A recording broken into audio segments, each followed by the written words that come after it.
ও রাউজানের বাবা, কেন আল্লামা গোলামুর রহমান আশরাফ শাহ হুজুর কেন নবী নবী করে? আমি তাহিরি কেন নবী নবী করি গো? আজকে রাউজানের মানুষ কেন নবীর জন্য পাগল? একটা মাত্র কারণের বাবা, নবী দুনিয়াতে এই রবিউল আউয়াল মাসে আইসে সেজদা দিয়া উম্মতের জন্য কেঁদেছেন। আমার নবীজি পাথর আঘাত খাইয়া নবী উম্মতের জন্য কেঁদেছেন।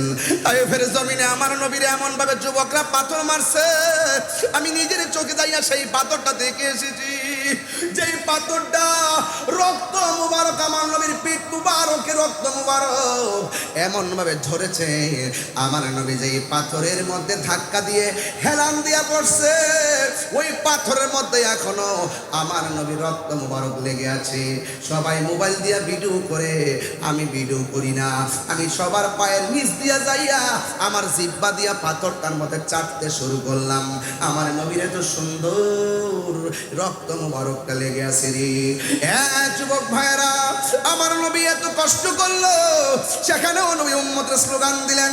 উহুদের জমিনে দন্ত মুবারক ভাঙলো, সেই জায়গা তো নবী উম্মতের স্লোগান দিলেন।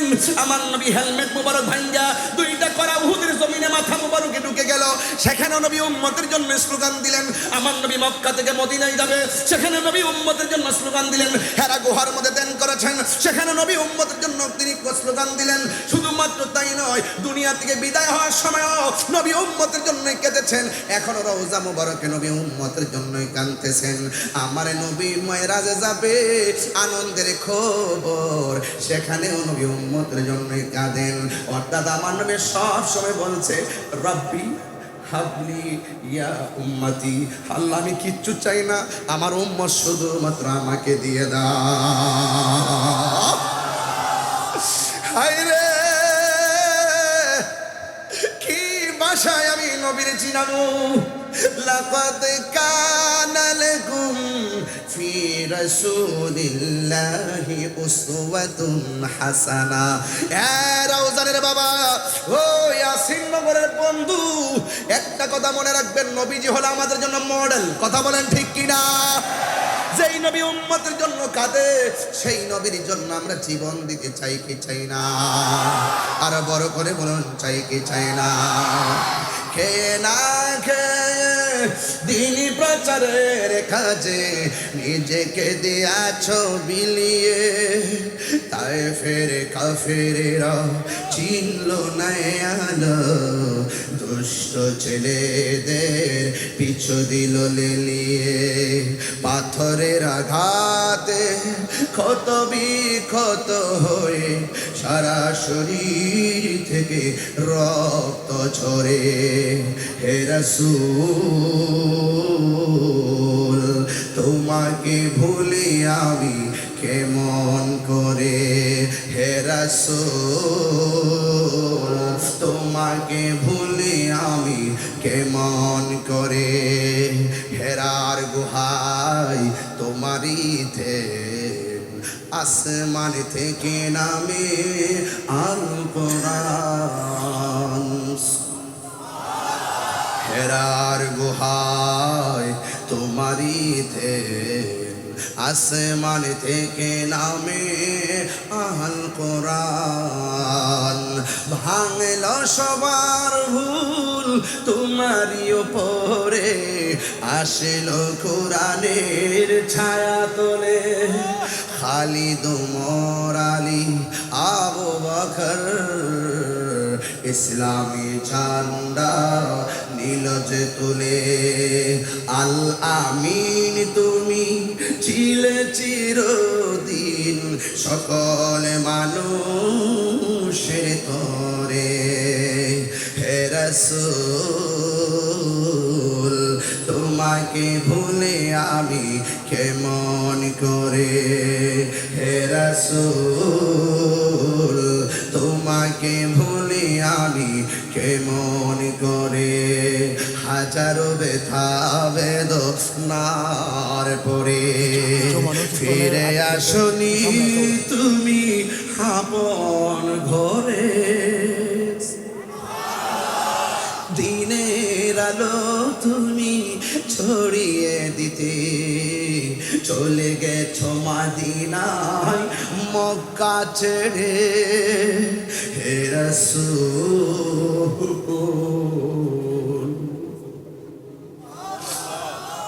তোমাকে ভুলি আমি কেমন করে হে রাসূল তোমাকে ভুলি আমি কেমন করে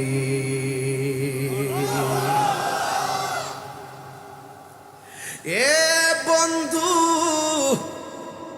এখনো নবী রওজার ভিতরে সেজদায় পড়ে কান্দে কথা বলেন ঠিক কি না বলেন বান্দা যখন নামাজে দাঁড়ায়া যায় আমার নবী খুশি হয়ে যায় বান্দা যখন নামাজের টাইমে রাস্তাঘাটে ক্যারাম বোর্ড খেলে বান্দা যখন নামাজের টাইমে রাস্তায় আড্ডা মারে আমার নবী বড় কষ্ট পায় কথা বলেন ঠিক কি না আমরা নবীর কষ্ট দিতে চাই না আমরা নেক আমল করলে আমার নবী বড় প্রাউড ফিল করে এই জন্য নবীর কাঁদানো যাবে না আমার নবীকে আল্লাহ 17টা জায়গায় ঘুরানোর পর আমার নবী ডাক দিয়া কয় আল্লাহ জবানটা খুলে বলো আল্লাহ আর মায়ার সুরে বলি আল্লাহ আমি এত সুন্দর জায়গা দেখলাম কিন্তু আমার উম্মত তো এত সুন্দর জায়গা দেখে নাই আল্লাহ ডাক দিয়ে বন্ধু মেরাজের মধ্যে আনলাম এত উপরে আনছি আল্লাযী বারাকনা হাওলাহু লিনুরিয়াহু মিন আয়াতিনা ইন্নাহু হুয়াস সামিউল বাসীর এত সুন্দর জায়গা দেখাইবার জন্য আপনাকে এনেছি আমি আল্লাহর কুদরত দেখার জন্য আপনাকে এনেছিলাম আল্লাযী বারাকনা হাওলাহু আল্লাযী যিনি বারাকনা প্রদক্ষিণ করিয়েছেন হাওলাহু চতুর্দিকে লিনুরিয়াহু দেখানোর জন্য মিন আয়াতিনা আল্লাহর নিদর্শন সমূহ চিৎকার মেরে কোন আল্লাহু আকবার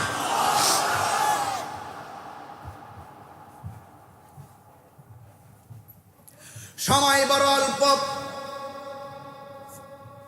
আর বেশি লম্বা চূড়া করতে পারতেছি না এরপরও আমি বলে দিয়ে যাই আমাকে চট্টগ্রামকে 10টায় মাইক ধরা লাগবে এরপর আপনাদের মায়ায় পরে সময়টা বেড়ে যাচ্ছে কষ্ট নেবেন না রে বাবা তবে একটা কথা বলতে চাই আমার নবীর মেরাজ কি স্বপ্নে নাকি বাস্তব অনেকের মুখ বন্ধ আরো জোরে বলুন আরো বড় করে বলুন হায় হায় যারা বলে নবীর মেরাজ নাকি স্বপ্নে হইছে এদের ঈমান গেছে জীবনও গেছে কথা কোন ঠিক কিনা আল্লাহ ডাক দিয়া বলে বন্ধু হ্যাঁ আমার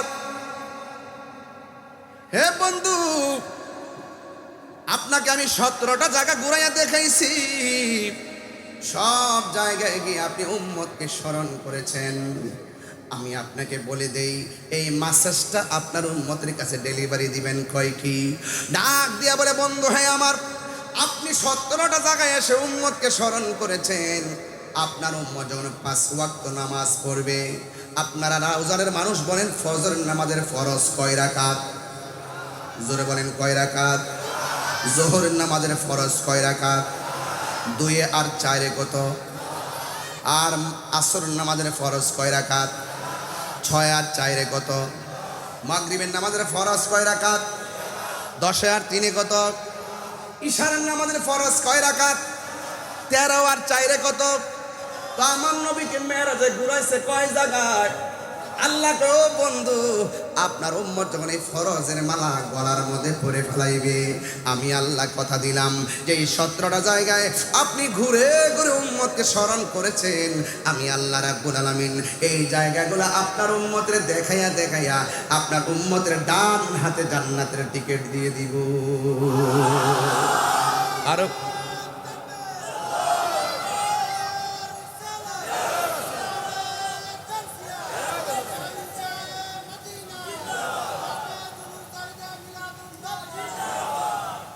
এই জন্য আমার বন্ধু নামাজের দরকার আছে না নাই আমার মা বোনদেরকে বলবো মা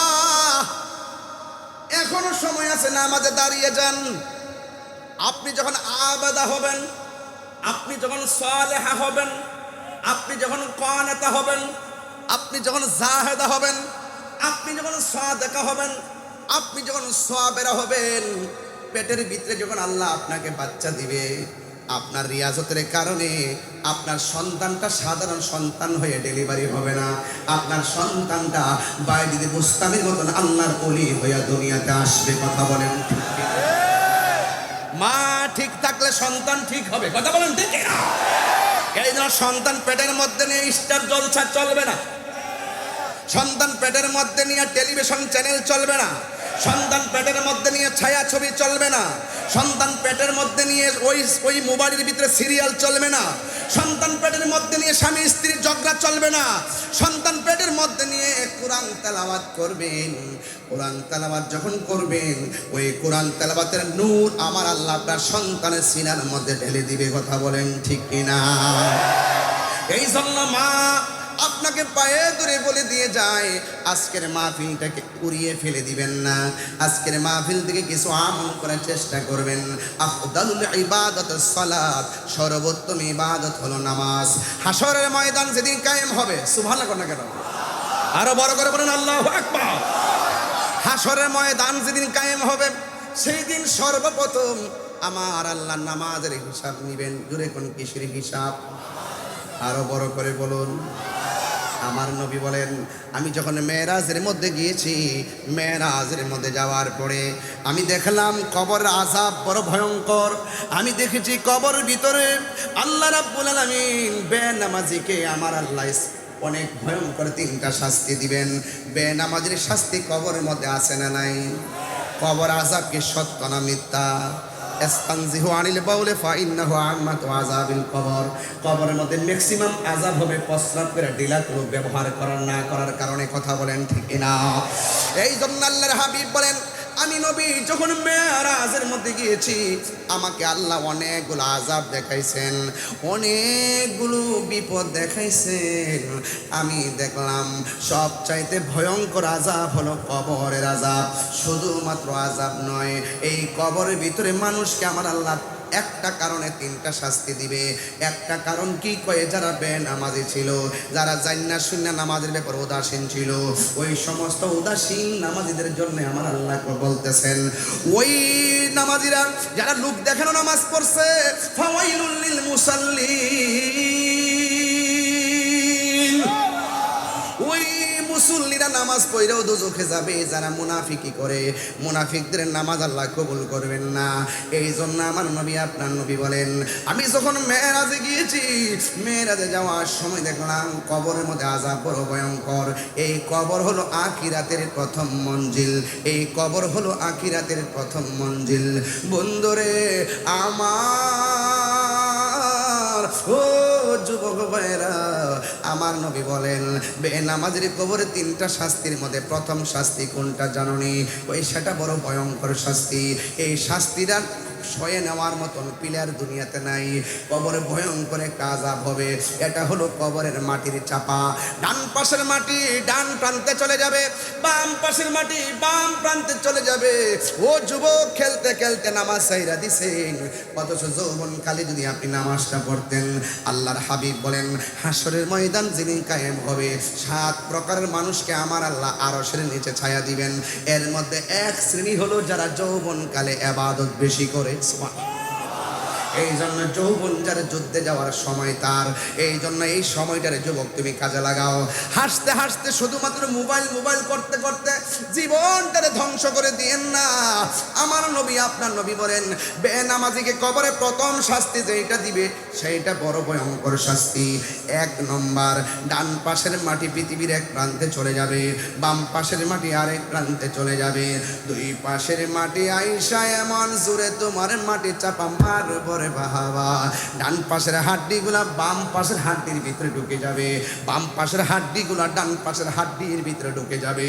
যখন তোমাকে মাটিটা চাপা দিয়ে একেবারে শরীরটারে গুঁড়া বানায় ফেলবে, তখন তুমি কবরের মধ্যে আল্লাহর ডাক দিবেন এভাবে, আল্লাহ, আর সহ্য হয় না, আর পারি না। বেনামাজি হইয়া কবরে আসলে যদি এমন ভাবে শাস্তি হবে, জীবনে কোনোদিন নামাজ ছাড়তাম না, আল্লাহ আবার দুনিয়াতে পাঠাও না। আল্লাহ কই, কাইফা তাকফুরুনা বিল্লাহি লিল্লাহি ওয়া কুনতুম আমওয়াতান ফাআহইয়াকুম সুম্মা ইউমীতুকুম সুম্মা ইউহয়ীকুম সুম্মা ইলাইহি তুরজাউন। আল্লাহ বলে, ও বান্দা, তুই ছিলে নির্জীব, আমি তোরে সজীব করেছি। তুই ছিলে মুর্দা, আমি তোরে জীবন দিয়েছি। এরপর জীবন দেওয়ার পরে তুই দুনিয়ায় অনেক কিছু হয়েছিস। তোরে আমি বিভিন্ন মালের মালিক বানাইয়া একটা থাবা দিয়ে যখন তোরে নিয়ে আসলাম, আসার পরে আবার জীবন দিলাম। তুমি মনে কইরো না আগের দিনে ফিরে যাইতে পারবা। তুমি মনে কইরো না তোমার আর কবরে মরণ হবে না। না না, আর তোমার মরণ হবে না। তোমাকে সুম্মা ইলাইহি তুরজাউন, আমি আল্লাহর দিকে ফিরে এসেছো, আর কোথাও যাওয়া যাবে না। এই কবর হলো আখিরাতের প্রথম মঞ্জিল। এই কবর আযাব কেউ সহ্য করতে পারবে না। এবার বেনামাজের কবরে দুইটা মাটি তোমার চাপা দিয়ে হাড্ডি গুঁড়া বানাইবো। 2 নম্বর শাস্তি হলো এই কবরের ভিতরে জাহান্নামের আগুন দিয়ে দেওয়া হবে। আগুনের উত্তাপ লেগে যাবে। রাউজানে আগুন লাগলে ফায়ার সার্ভিস এসে আগুন নিভাবে। ইয়াসিন নগরে আগুন লাগলে এই সমাজের মানুষ এসে আগুন নিভাবে। কিন্তু বাড়ির পাশে গুরুস্থান, ওই গুরুস্থানে আপনার বাবা এতিম হয়ে শুয়ে রয়েছে, আপনার মা এতিম হয়ে শুয়ে রয়েছে, আপনার দাদা এতিম হয়ে শুয়ে রয়েছে গো। এত মানুষ দুনিয়াতে দেখি, কিন্তু আমার বাবার মতো লাগে না। এই ঘরের তলি যদি ছিদ্র হয়ে যায়, আজকে মনে হয় ওয়াটার প্রুফ করছেন উপরে বৃষ্টি যেন না পড়ে, কিন্তু কবরে ছিদ্র দিয়া ইচ্ছে মতো কবরে পানি ঢুকতেছে, নিষ্কাশনের সুযোগ নাই। এই কবরের ভিতরে হাড্ডিগুলা বাসতেছে রে বাবা। একটা মানুষ যখন কবরে যায় 3 দিন পরে কি হয় জানেননি? ওই 3 দিন পরে নাকটা পচে যায়, ভিতরে পোকাগুলো নাক দিয়া প্রথম বের হয়ে অন্যান্য দুনিয়ার পোকামাকড়কে খবর দেয়, আয় আয় খাবার আসছে। সব পোকামাকড় লাইন ধরে আসে, নাক থেকে আপনার বডিটা খাওয়া শুরু করে। 3 দিন পরে নাকটা পচে যায়। 6 দিন পরে আঙ্গুলের নখগুলো খুলে খুলে পড়ে যায়। 9 দিন পরে মাথার চুলগুলো পড়ে যায়। ও যুবকের দল, 17 দিন পরে আপনার চোখটা ফেটে যায়। এরপরে আপনার 26 দিন পরে আপনার পেটের মধ্যে যে হুজুরি আছে এইগুলো ফুটে আপনার ডিসমিস হয়ে যায়। এরপরে দিন যত যায় তারপরে দেখবেন আপনার হাড্ডি থেকে গোশতগুলা খুলে যায়। এরপরে আপনার হাড্ডিগুলা খুলে যায়। 60 বছর পরে, কয় বছর বললাম? 60 বছর পর্যন্ত আপনার কবরের ভিতরে হাড্ডিগুলা বিছায়া বিছায়া পড়ে থাকবে। দেখবেন অনেক কবর করতে গেলে দেখবেন ওই যে মাথাটা পায়, নাহলে হাড্ডিগুলা পায়।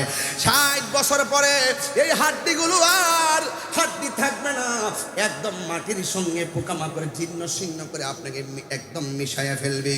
এই জন্য ফুলের সৌরভ, মানুষের গৌরব চিরদিন থাকে না। লা তামশি ফিল আরদি মারাহা। একবার নেপালের দিকে তাকায়া দেখো, কিছু কিছু মানুষকে দেখলাম সব রাজপ্রাসাদ ফালাইয়া হেলিকপ্টার দিয়ে পালাইয়া যাইতেছে। যুবক তাকায়া দেখো, ঘটনাটা কি? ঘটনা হলো এটাই, আজকে মানুষ মানুষের সঙ্গে যদি ভালোবাসা রাখেন, সেই মানুষ আপনাকে ফুলের মালা দিবে।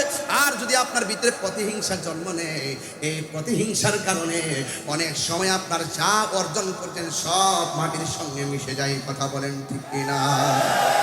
এই জন্য আমি পায়ে ধরে বলে দিয়ে যাই, খবরদার, লা তামশি ফিল আরদি মারাহা। সবচেয়ে বড় পরিচয় হলো আমি ইমানদার হয়ে থাকতে চাই। কথা বলেন ঠিক কিনা? ক্ষমতায় কেউ আসবে কেউ যাবে, ডাজ নট ম্যাটার।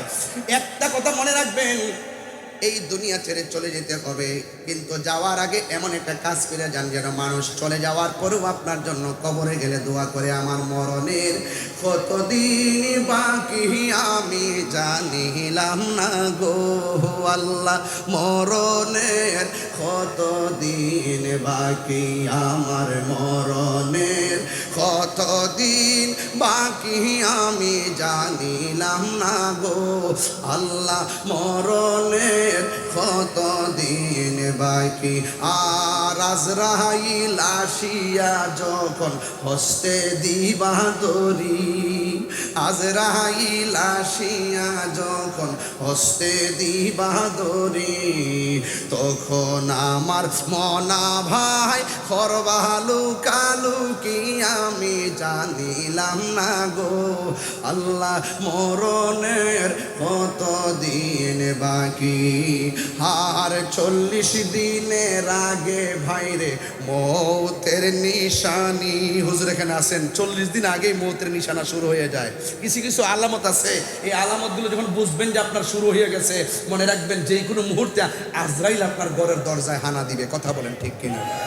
আরে 40 দিনের আগে ভাইরে মৌতের নিশানি, যেই জায়গা যার মরণ লেখা সেই জায়গা সে মরে আমি জানিলাম না গো আল্লাহ। মরণের কত দিন বাকি, আমার মরণের কত দিন বাকি আমি জানিলাম না গো আল্লাহ। মরণের কত দিন বাকি। আল্লাহ রাব্বুল আলামিন বলেন, ওয়ামা তাদরি নাফসুন বিআইয়ি আরদিন তামুত। ও বান্দা, তুমি তো জানো না গো কোন জায়গার মধ্যে তোমার মরণ হবে। এই মরণের আগে নামাজের দরকার আছে না না? এই আওয়াজে মানি না, জোরে বলো আছে না নাই? আরো বড় করে আছে না নাই? ঘুমের চাইতে নামাজ কি ভালো না খারাপ? আরো জোরে বলেন, ভালো না খারাপ? আজকে থেকে ফজরের নামাজের টাইমে আর কেউ ঘুমাবেন না। ফজরের নামাজটা পইরা যারা ফরজের পর দোয়াটা করে রাস্তায় রাস্তায় একটু হাঁটে, আমার নবী বলে যারা ফজরের নামাজের পর রাস্তা তার গায়ের মধ্যে নূরের বাতাস লাগে, তার চেহারাটা ঝলঝল হয়ে যায়। ঠিক কি রকম? এই নামাজ আমরা চাই কি চাই না? নাকি শুধু জুম্মার নামাজ পড়লেই চলবে? আমাদের মাঝে অনেক নামাজি আছে সাপ্তাহিক নামাজি। কেউ আছে পরীক্ষা আগালে নামাজ পড়ে, পরীক্ষা শেষ হলে নামাজ বন্ধ করে ফেলায়। কেউ আছে আবার রেজাল্টের 2 দিন আগে তাহাজ্জুদ পড়ে, রেজাল্টটা দেওয়ার পরে কয় কক্সবাজার যাব। আছে না নাই বলেন? আর বড় করে বলেন আছে না নাই? খবরদার, যে কোনো মুহূর্তে মরণ আসতে পারে কি পারে না। রাত্র হইলে খুব ডরায়, দিনে হইলে আবার বাহাদুরের মতো রাস্তা বের হয়ে যায়। আল্লাহ আমি সৃষ্টি তুমি স্রষ্টা, আমার কিবা সাধ্য, যখন তখন উইরা যাইতে এই তাহিরি বাধ্য। ঠিক কিনা? আল্লাহ আমি সৃষ্টি তুমি স্রষ্টা, আমার কিবা সাধ্য, যখন তখন উইরা যাইতে এই তাহিরি বাধ্য। সব ক্ষমতার প্রতিপাদ্য হর হামেশা গায় আল্লাহ, রাইত এলে ডরায়, রাইত পোহাইলে ডর বয়স কহলে ভুইলা যায়। ভুলে গেলে চলবে না রে বাবা। লাশটা কবর দাফন কইরা ভুইলো না, লাশটা দাফন করার পরে চোখের পানি ফেলা বাড়িতে আইসাম মনে মনে বাবা আজকে যারা দাফন দিয়াইলাম আবার এমন ভাবে আমাকে দাফন করার জন্য আনুষ্ঠানিকতা অপেক্ষা করতেছে। কথা বলেন ঠিক কিনা? বাবার আনুষ্ঠানিকতা যেটা আমারও তো সেইটাই হবে, নাকি ভিন্ন হবে? বাবা মারা যাওয়ার পরে, আমার বাবা মারা যাওয়ার পর মাইকিং করলাম, সাদা কাফন আনলাম, মসজিদের খাট আনলাম, জানাজার মাঠে গেলাম, কবর মধ্যে নামাইলাম, মাটি দিয়ে চলে আসলাম। আমার আনুষ্ঠানিকতা একটাও কম করা হবে না, সবগুলো আমার জীবনে অপেক্ষা করতেছে। এই জন্য সময়ের 1 পুরো সময়ের 10 ফুর এ যুবক একটা স্নানের আগারে বসিয়া হেরেনু মাটির ঢেলা হাতি নিয়ে শুকিয়ে দেখুন রয়েছে কস্তুরি মেলা। কহিল কস্তুরি তুমি কি আতর দান, তোমার গায়েতে সুবাসে ভরা তুমি কি গোলেস্তান। কহিল কস্তুরি অশুভ কিছু নহি আমি অতি নিচ মাটি, ফুলের সহিত থাকিয়া উহার সুবাসে হয়েছে খাঁটি। আল্লামা শেখ সাদী বলতেছেন, সৎসঙ্গে স্বর্গবাস, অসৎসঙ্গে সর্বনাশ। এই জন্য নামাজের সঙ্গে চললে নামাজি হওয়া যায়, গাঞ্জার সঙ্গে চললে গাঞ্জাখোর হওয়া যায়। তাই কিনা বলেন? সঙ্গ গুণে লোহাও জলে বাসে, সঙ্গ গুণে লোহাও জলে বাসে। ছোট একটা লোহার টুকরা পানিতে ফেললে ডুবে যায়, বিশাল বড় লোহার জাহাজ কেন বেঁচে থাকে? কারণটা কি বিজ্ঞান বলছে? বেঁচে থাকে এই জন্য তাকে অসংখ্য লোহা সাপোর্ট দিয়েছে, এই জন্য সেটা বেঁচে থাকে। আপনি যদি সঙ্গটাকে বাছাই করতে না পারেন, আপনি যদি সঙ্গ বাছাই করতে না পারেন, আরে ওই বন্ধুটাই তো উত্তম, যেই বন্ধুটা খেলার মাঠ থেকে আপনাকে মসজিদের নামাজে নিয়ে আসবে। কথা বলেন ঠিক কিনা? বাবা কি চলবে? আরো বড় করে আমার বাবা চলবে, ইয়াবা চলবে, ফেন্সি চলবে, গাঞ্জা চলবে, আজকে হাসতে হাসতে মুনাফিকি করে, হাসতে হাসতে ইয়াবা ট্যাবলেটের ব্যবসা করে। না ভাই না, এই দিন দিন না, আরো দিন, আরো ধরে এই দিন দিন না, আরো দিন। এই জন্য যুবক ভাইরা, নেশা করা মানে কি জানেন? নেশা মানে হলো আপনার নিজের জীবনে আপনি নিজের জীবনটাতে নিজে কুড়াল মারলেন।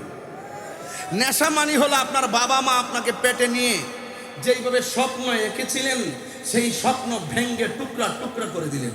নেশা মানে হলো আপনার বাবা যে সামাজিক মূল্যবোধ সমাজে অন্তত ছিল, আপনি কুলাঙ্গার সন্তান কারণে আপনার বাবার মান সম্মান মাটির সঙ্গে মিশে গেছে। কথা বলেন ঠিক কিনা? নেশা হলো এমন একটা অভিশাপ, এই নেশার কারণে সমাজে বর্বরতা নেমে আসে, খুন নেমে আসে, গুম নেমে আসে। একটা নেশাখোর 500 টাকা পাইলে মানুষ খুন করে ফেলে। কথা বলেন ঠিক কিনা? এই নেশা কি চলবে না বন্ধ হবে? কারা কারা আমার পক্ষে আছেন হাত তুলে দেখাবেন নিশ্চয়ই। নেশা কি, নেশা কি চলবে না বন্ধ হবে? আরো বড় করে বলুন, বলেন বন্ধ। এই আওয়াজে মানে সেদিন রাউজানও বলে গেছি, বলেন বন্ধ। নবী আসছেন কি হালালকে প্রতিষ্ঠা করতে, হারামকে বর্জন শিখাইতে। কথা বলেন ঠিক কিনা? তাহলে বলুন বন্ধ। নেশা, নেশা বন্ধ না বলবে? নেশা মনে হচ্ছে নেশা দিবার লাগে বেড়েছে। বন্ধ বলেন, বলেন নেশা। ওই যে ঠুট লড়ছে না, নিঃসন্দেহ জড়িত। বন্ধ বলেন, বন্ধ বলেন। ওই যে সাইড কি আশ্চর্য, কি আশ্চর্য। দেন এ দেন কি অবস্থা, হে তেমনি তাকে রয়েছে। হ্যাঁ তাই হুজুর জীবনে দেখে নাই। হে ভাবছে যে হুজুর গেলে কি আর আইব, হারাই গেছে। বলেন 1.5 ঘন্টা পর একটা হাসি দিছে। ওয়াজ তো করতে আছে, ঠেলে ঠেলে ওয়াজ করতে আছে, একটু বিরতিও লাগে, লাগে কি লাগে না? হাসি খুশি মায়া কান্না এগুলো নিয়েই তো সমাজ। কথা বলেন ঠিক কিনা? সবার সুখে হাসবো আমি, কাঁদবো সবার দুঃখে, নিজের খাবার বিলিয়ে দিব অনাহারীর মুখে। তাহলে দেন না সৎসঙ্গে স্বর্গবাস। আর এতে এবার বলেন বন্ধ। এই আওয়াজ আমি মানি না, এত হাজার হাজার লোক আওয়াজ আরো বড় হবে। নেশা, এই দেখছেন বাঙালি কত চালাক, এগুলো সাইজ না করলে হয় না।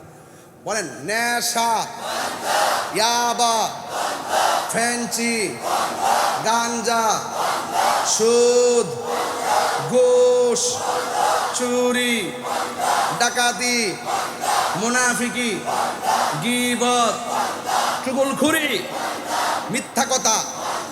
বাস এখন বলবেন চলবে। কি বলবেন? এই তুমি নাড়াচাড়া দিও একটু। বলেন নামাজ। এই মোবাইল রাখো। নামাজ সপ্তাহে সপ্তাহে না মাসে মাসে?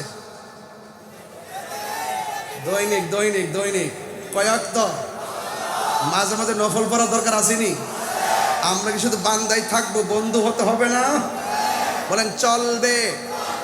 নামাজ, রোজা, হজ, যাকাত, ইবাদত, মহব্বত, সোহবত, খেদমত, ভালো কথা, ন্যায্য কথা, উচিত কথা, সুদ। ওই হাত দিল রে না, হাত দিল রে না, চলবে নাকি? চলবে চলবে।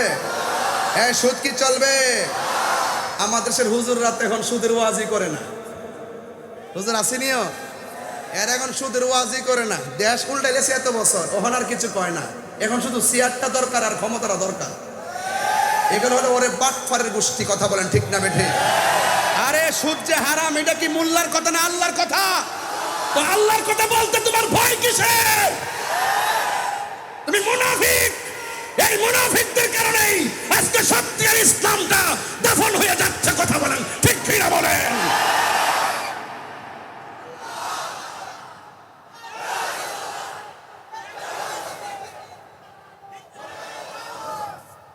মুনাফিক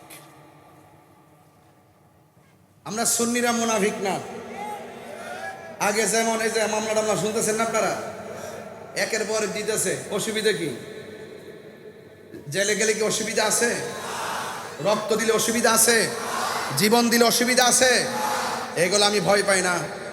আমার কথা আমি ন্যায্য কথা বলবো, আমি উচিত কথা বলবো, আমি সম্প্রীতি বান্ধব মানুষ, আমি দেশের সার্বভৌমত্ব নিয়ে কথা বলবো, আমি দেশের ইসলামের সুরক্ষায় কথা বলবো, আমি সম্প্রীতির সুরক্ষায় কথা বলবো।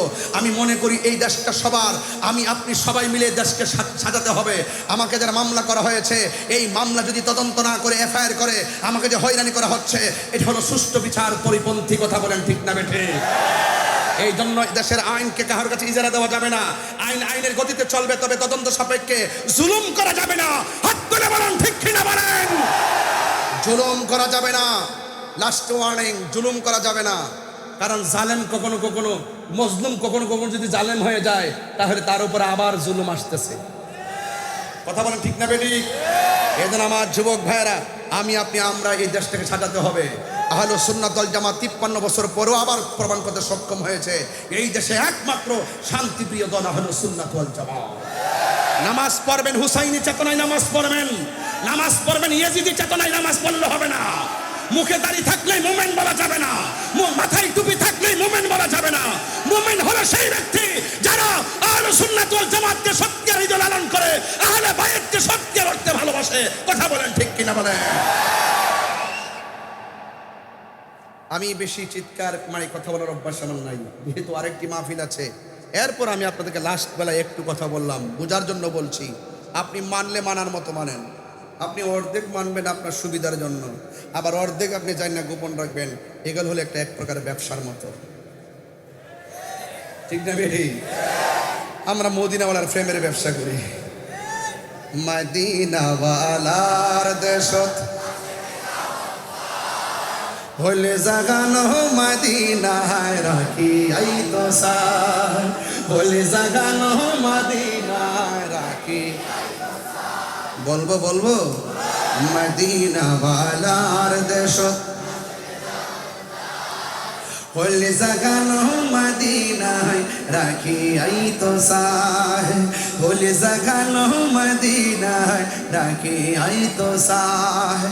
হত নফর তারা যারা আসিলে মদিনায়, হত নফর তারা যারা আসিলে মদিনায়, মদিনা সা আইলো নাকি সায়াইলো জান্নাত, মদিনা সা আইলো নাকি সায়াইলো জান্নাত। খোদার দুনিয়া তার সাইবার কিছু নাই, খোদার দুনিয়া তার সাইবার কিছু নাই, বলে জাগানো মদিনায় জোরে খোলে জাগানো মদিনায় রাখি আই তো সাই। লাওয়ারিস লাওয়ারিস হাসরের মাঠ রহমতর সাদর যখন মোস্তফার আতত, রহমতর সাদর যখন মোস্তফার আতত। ওরে যাইব উম্মত বালা উম্মত ফেলায়, ওরে যাইব উম্মত বালা হলে জাগানো মদিনায় রাখি আই তো সাহায়, হলে জাগানো মদিনায় রাখি আই তো সাহায়। মদিনাওয়ালার দেশত হলে জাগানো মদিনায় রাখি সাহায়, হলে জাগানো মদিনায় রাখি আই তো সাই। মদিনা আমার জান, মদিনা আমার প্রাণ, মদিনাতে আছে আমার জানের জান। হাত তুললে কি গুনাহ হবে? আর পকেটে একটু হাত দিয়ে মোবাইলটা নিলে কি গুনাহ হবে? মোবাইলটা নিয়ে ফ্ল্যাশটা জ্বালালে কি অন্যায় হবে? একটু জ্বালাই দেন না, দেখি কেমন লাগে। একটু মোবাইলটা জ্বালান না, দেখি না, দেখি না একটা প্রেমের মাঠ বানিয়ে দেওয়া যায় রাউজানে। আর আসতে পারি আর না পারি, বেশি এসে গেছি। চট্টগ্রামে এত মাহফিল দেওয়া ঠিক না, মানুষে ওই সারা বাংলাদেশে টানে, তারপরে চট্টগ্রামের মহব্বতে চলে এসে বারাউলিয়ার দেশে একটু মহব্বতে আরও কিছু মোবাইল। কে বলছে বাংলাদেশ গরিব? মাশাল্লাহ, এই মোবাইলগুলো বিক্রি করলে তো আমি 24 বছর চলতে পারবো। কথা কোন ঠিক না? নাড়াচাড়া দেন, নাড়াচাড়া দেন একটু দেখা যায়। মাশাল্লাহ, নারাই তাকবীর, মাশাআল্লাহ। বাংলাদেশ থেকে গরিব কয় কি? আর মদিনা আমার জান, আনে মদিনাতে আছে আমার জানের জান, মদিনাতে আছে আমার জানের জান। ও গো মদিনা আমায় ডাকো না, ও গো মদিনা তোমায় দেখার তোরে আমার মন হলো আনচান, তোমায় দেখার তোরে আমার মন হলো আনচান। মদিনা আমার প্রাণ, মদিনাতে আছে আমার জানের জান, মদিনাতে আছে আমার জানের জান। রব্বুল আলামিন তোমারি বুকে পাঠালেন আমাদের নূরের নবীকে। রব্বুল আলামিন তোমারি বুকে, রব্বুল আলামিন তোমারি বুকে পাঠালেন আমাদের নূরের নবীকে। সেই কারণে তোমার বাগানে, সেই কারণে পাঠালেন কুরআন হাদিস দ্বীন ও ঈমান, পাঠালেন কুরআন হাদিস দ্বীন ও ঈমান। মদিনা মদিনা আমার প্রাণ, মদিনাতে আছে আমার জানের জান, মদিনাতে। খুশি না বেজার? আরো বড় করে খুশি না বেজার? আমার আলোচনায় কি রাজনৈতিক গন্ধ খুঁজতেছেন? কোনো লাভ নাই, আমি কোরআন সুন্নাহর বাইরে কথা বলি না। যদি কেউ খুঁজেন বক্তব্য থেকে তাহলে আমি ওয়েলকাম জানাবো, আসেন করে গিয়ে প্রমাণ করবো আমার কথাই সঠিক। আমরা তুমি কে আমি কে, বড় করে তুমি কে আমি কে, তুমি কে আমি কে, নীরব না বিপ্লব, নীরব না বিপ্লব। এক থাকতে হবে, একা একা আমরা অনেক কিছু পারি না, ঐক্যবদ্ধ হয়ে গেলে অনেক কিছু দেখাতে পারি। কথা বলেন ঠিক কিনা? আল্লামা শহীদ ফারুকী চলে গেছে মানে আমরা হেরে যাইনি। ওরা বুটিয়ার পেয়েছে, আল্লামা শহীদ ফারুকীর রক্তের ফুটা থেকে কোটি কোটি ফারুকের জন্ম হয়েছে। চলে যাওয়া ফারুকীর, জীবিত ফারুকীর চাইতে চলে যাওয়া ফারুকী অনেক শক্তিশালী। কথা বলেন ঠিক কিনা? দুনিয়ায় থাকা শেরে বাংলা রহমতুল্লাহ চাইতে চলে যাওয়া শেরে বাংলা অনেক শক্তিশালী। বাঁকা চোখে সেই দিকে তাকাবে না, তাকাইলে কিন্তু ভালো হবে না, কারণ সেখানে আধ্যাত্মিক ফয়সালা হবে। কথা বলেন ঠিক না বেঠিক? মানে আদালি ওয়ালিয়ান ফাকাদ আযানতুহু বিল হারবে, তারা ওলি আল্লাহর বিরুদ্ধে কথা বলবে, তাদের বিরুদ্ধে আল্লাহ পাক স্বয়ং আল্লাহ পাক যুদ্ধের ঘোষণা করেছেন। এই জন্য ওলি আল্লাহর পক্ষে যারা থাকবে তাদের জন্য লাভজনক হবে, ওলি আল্লাহর বিপক্ষে যারা যাবে তারা ক্ষতির সম্মুখীন হবে। ঠিক কিনা বলেন? তাহলে ঈমান সবচেয়ে বড় সম্পদ, তারপর আমল করবেন। ইন্নাল ইনসানা লাফি খুসর, সব মানুষ ক্ষতিগ্রস্ত, ইল্লাল্লাযিনা আমানু ওয়া আমিলুস সালিহাত ওয়া তাওয়াসাউ বিল হাক্কি ওয়া তাওয়াসাউ বিস সাবর। যারা সৎ কাজের আদেশ দেয়, সদ উপদেশ দেয় এবং ধৈর্যের উপদেশ দেয়, যারা ঈমান এনেছে, যারা আমল করেছে, এরাই সফলকাম হবে। চিৎকার মেরে বলুন মারহাবা। আমার জন্য সবাই দোয়া করবেন, আমিও আপনাদের জন্য দোয়া করি। অনেক সময় দিয়েছি, সময়ের ব্যাঘাত ঘটাই নাই, কেন আমি শুরুতেই ওয়াজ করে গেছি, যেন অযথা কথাও বলি নাই, সময় নষ্ট করি নাই।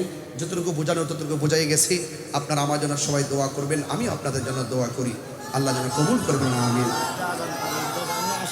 না না না না না না না না, প্লিজ প্লিজ প্লিজ, এশারে আজান হবে, আমি পারবো না। আমি গায়েবের খবর দেনেওয়ালা হুজুর নূর সাল্লাল্লাহু আলাইহি ওয়াসাল্লামের উম্মত হিসেবে আল্লাহ পাক আমাদের সকলকে কবুল করেছেন। এই জন্যে শুকরিয়া তান আবারও করি আলহামদুলিল্লাহ।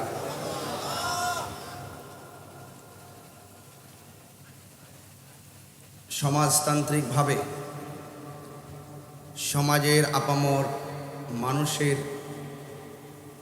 মানসিকতার প্রয়োজনে কিছু কথা বলার চেষ্টা করব, যে কথাগুলো আমাদের ব্যক্তি জীবনে, পারিবারিক জীবনে যেন বাস্তবায়ন করতে পারি। আল্লাহ পাক যেন সেই তৌফিক দান করে, সকলে পড়ুন আমিন। আমাকে বলা হয়েছে পবিত্র ঈদে মিলাদুন্নবী সাল্লাল্লাহু আলাইহি সাল্লামের গুরুত্ব, নবী পাকের শান মান, গীবত এবং সমাজের যুব সমাজ যেন নামাজমুখী হয়, মা বাবার খেদমতমুখী হয়, একটি যুব সমাজ যেন তার জীবনটাকে ইহকাল পরকালের জন্য প্রস্তুত করতে যে কথাগুলো খুবই প্রয়োজন, সেই কথাগুলো ব্যক্ত করার জন্য আমাকে অনুরোধ করা হয়েছে। আমি দেখতে পাচ্ছি প্যান্ডেল কানায় কানায় ভরপুর হয়ে যাচ্ছে। মাগরিবের পর যদি এই অবস্থা হয়, এশারের পরে না জানি কি হয়। আজকে মাগরিবের নামাজের পর যে আপনাদের আশিকদের উপস্থিতি, এই উপস্থিতি প্রমাণ করে আমরা এই রাউজানের মানুষ, ইয়াসিননগরের মানুষ, নবী বান্ধব মানুষ। তো আজকে আপনাদের কাছে কেমন আছেন? ভালো আছেন? জি জি আছেন।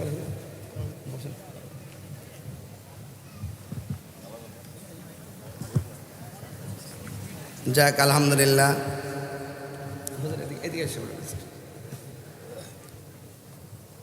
আলহামদুলিল্লাহ, আমাদের আজকের মাহফিলে সম্মানিত আকাবের বৃন্দ, পীর মাশায়েখ বৃন্দ, নেতৃবৃন্দ একের পর এক স্টেজকে অলঙ্কৃত করেছেন। সকলে বলে আলহামদুলিল্লাহ।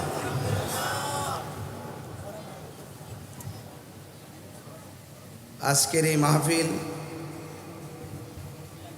অত্যন্ত সুন্দর একটি পরিবেশে অনুষ্ঠিত হতে যাচ্ছে। সবচাইতে আরো সুন্দর হবে যদি আপনারা আদবের সাথে বসে নীরবে কথাগুলো শুনেন এবং হৃদয়কে যদি আপনারা আলোকিত করেন। আপনারা জবান খুলে বলুন, আমাদেরকে ধরাধামে পাঠিয়েছেন কে? দুইটা ধারা আমাদের মাঝে অর্পণ করা হয়েছে। এক নম্বর, মা আতাকুমুর রাসূলু ফাখুযুহু। এই 12 রবিউল আউয়াল আমার নবীজি দুনিয়াতে তাশরীফ এনেছেন। আল্লাহর পক্ষ থেকে রাসূল করিম সাল্লাল্লাহু আলাইহি সাল্লামকে যে নিয়ম নীতিগুলো দিয়েছেন, সেই জায়গা থেকে বলা হয়েছে আল্লাহর পক্ষ থেকে যা কিছু কল্যাণকর তা তোমরা গ্রহণ করো। ওয়ামা নাহাকুম আনহু ফান্তাহু। আর যা কিছু নিষেধ কিংবা অকল্যাণকর তা থেকে তোমরা দূরে থাকো। তাহলে আমরা কোনটা ভালো কোনটা মন্দ সেটা আমরা জানি। এখন শুধুমাত্র মানাটা বাকি আছে। একটি কথা মনে রাখবেন, জানার নাম ঈমান নয়, মানার নাম হলো ঈমান। এখানে মসজিদ আছে, আমি আপনি সবাই জানি 5 ওয়াক্ত নামাজ পড়তে হবে, কিন্তু আমরা পড়ি না। এই জানার কোনো দাম নাই। সামনে মানুষ আসতেছে। আচ্ছা, দয়া করে মেহেরবানি করে একটু সামনে আসুন। সবাই একটু চাপেন তো, আস্তে আস্তে সামনে আসুন। অনেক লোক আসতেছেন, তাদের বসা কষ্ট হবে। যাক, আপনারা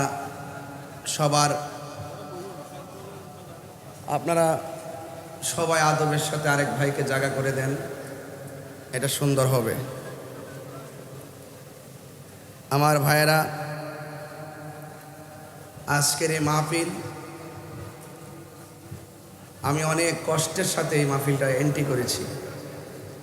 চট্টগ্রামে আসলে আমি কখনো ডাবল মাহফিল দেই না, কারণ তাদের আগ্রহ অনেক বেশি। আমিও দূর থেকে পরিশ্রম করে আসি। আজকে এখান থেকে আমি চলে যাব বহদ্দারহাট। তো সেই জন্য সময়টা খুব হিসাবের। এবার বলুন, আমরা নামাজ চাই কি চাই না?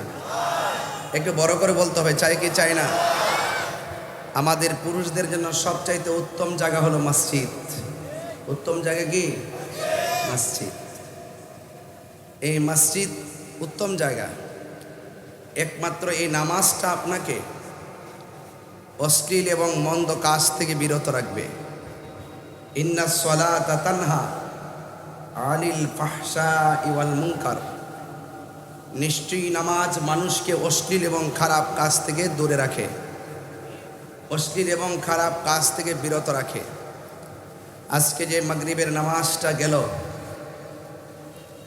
কয়জন নামাজটা আদায় করেছেন? এই জন্য আপনাদের খেদমতে আমার আরজ,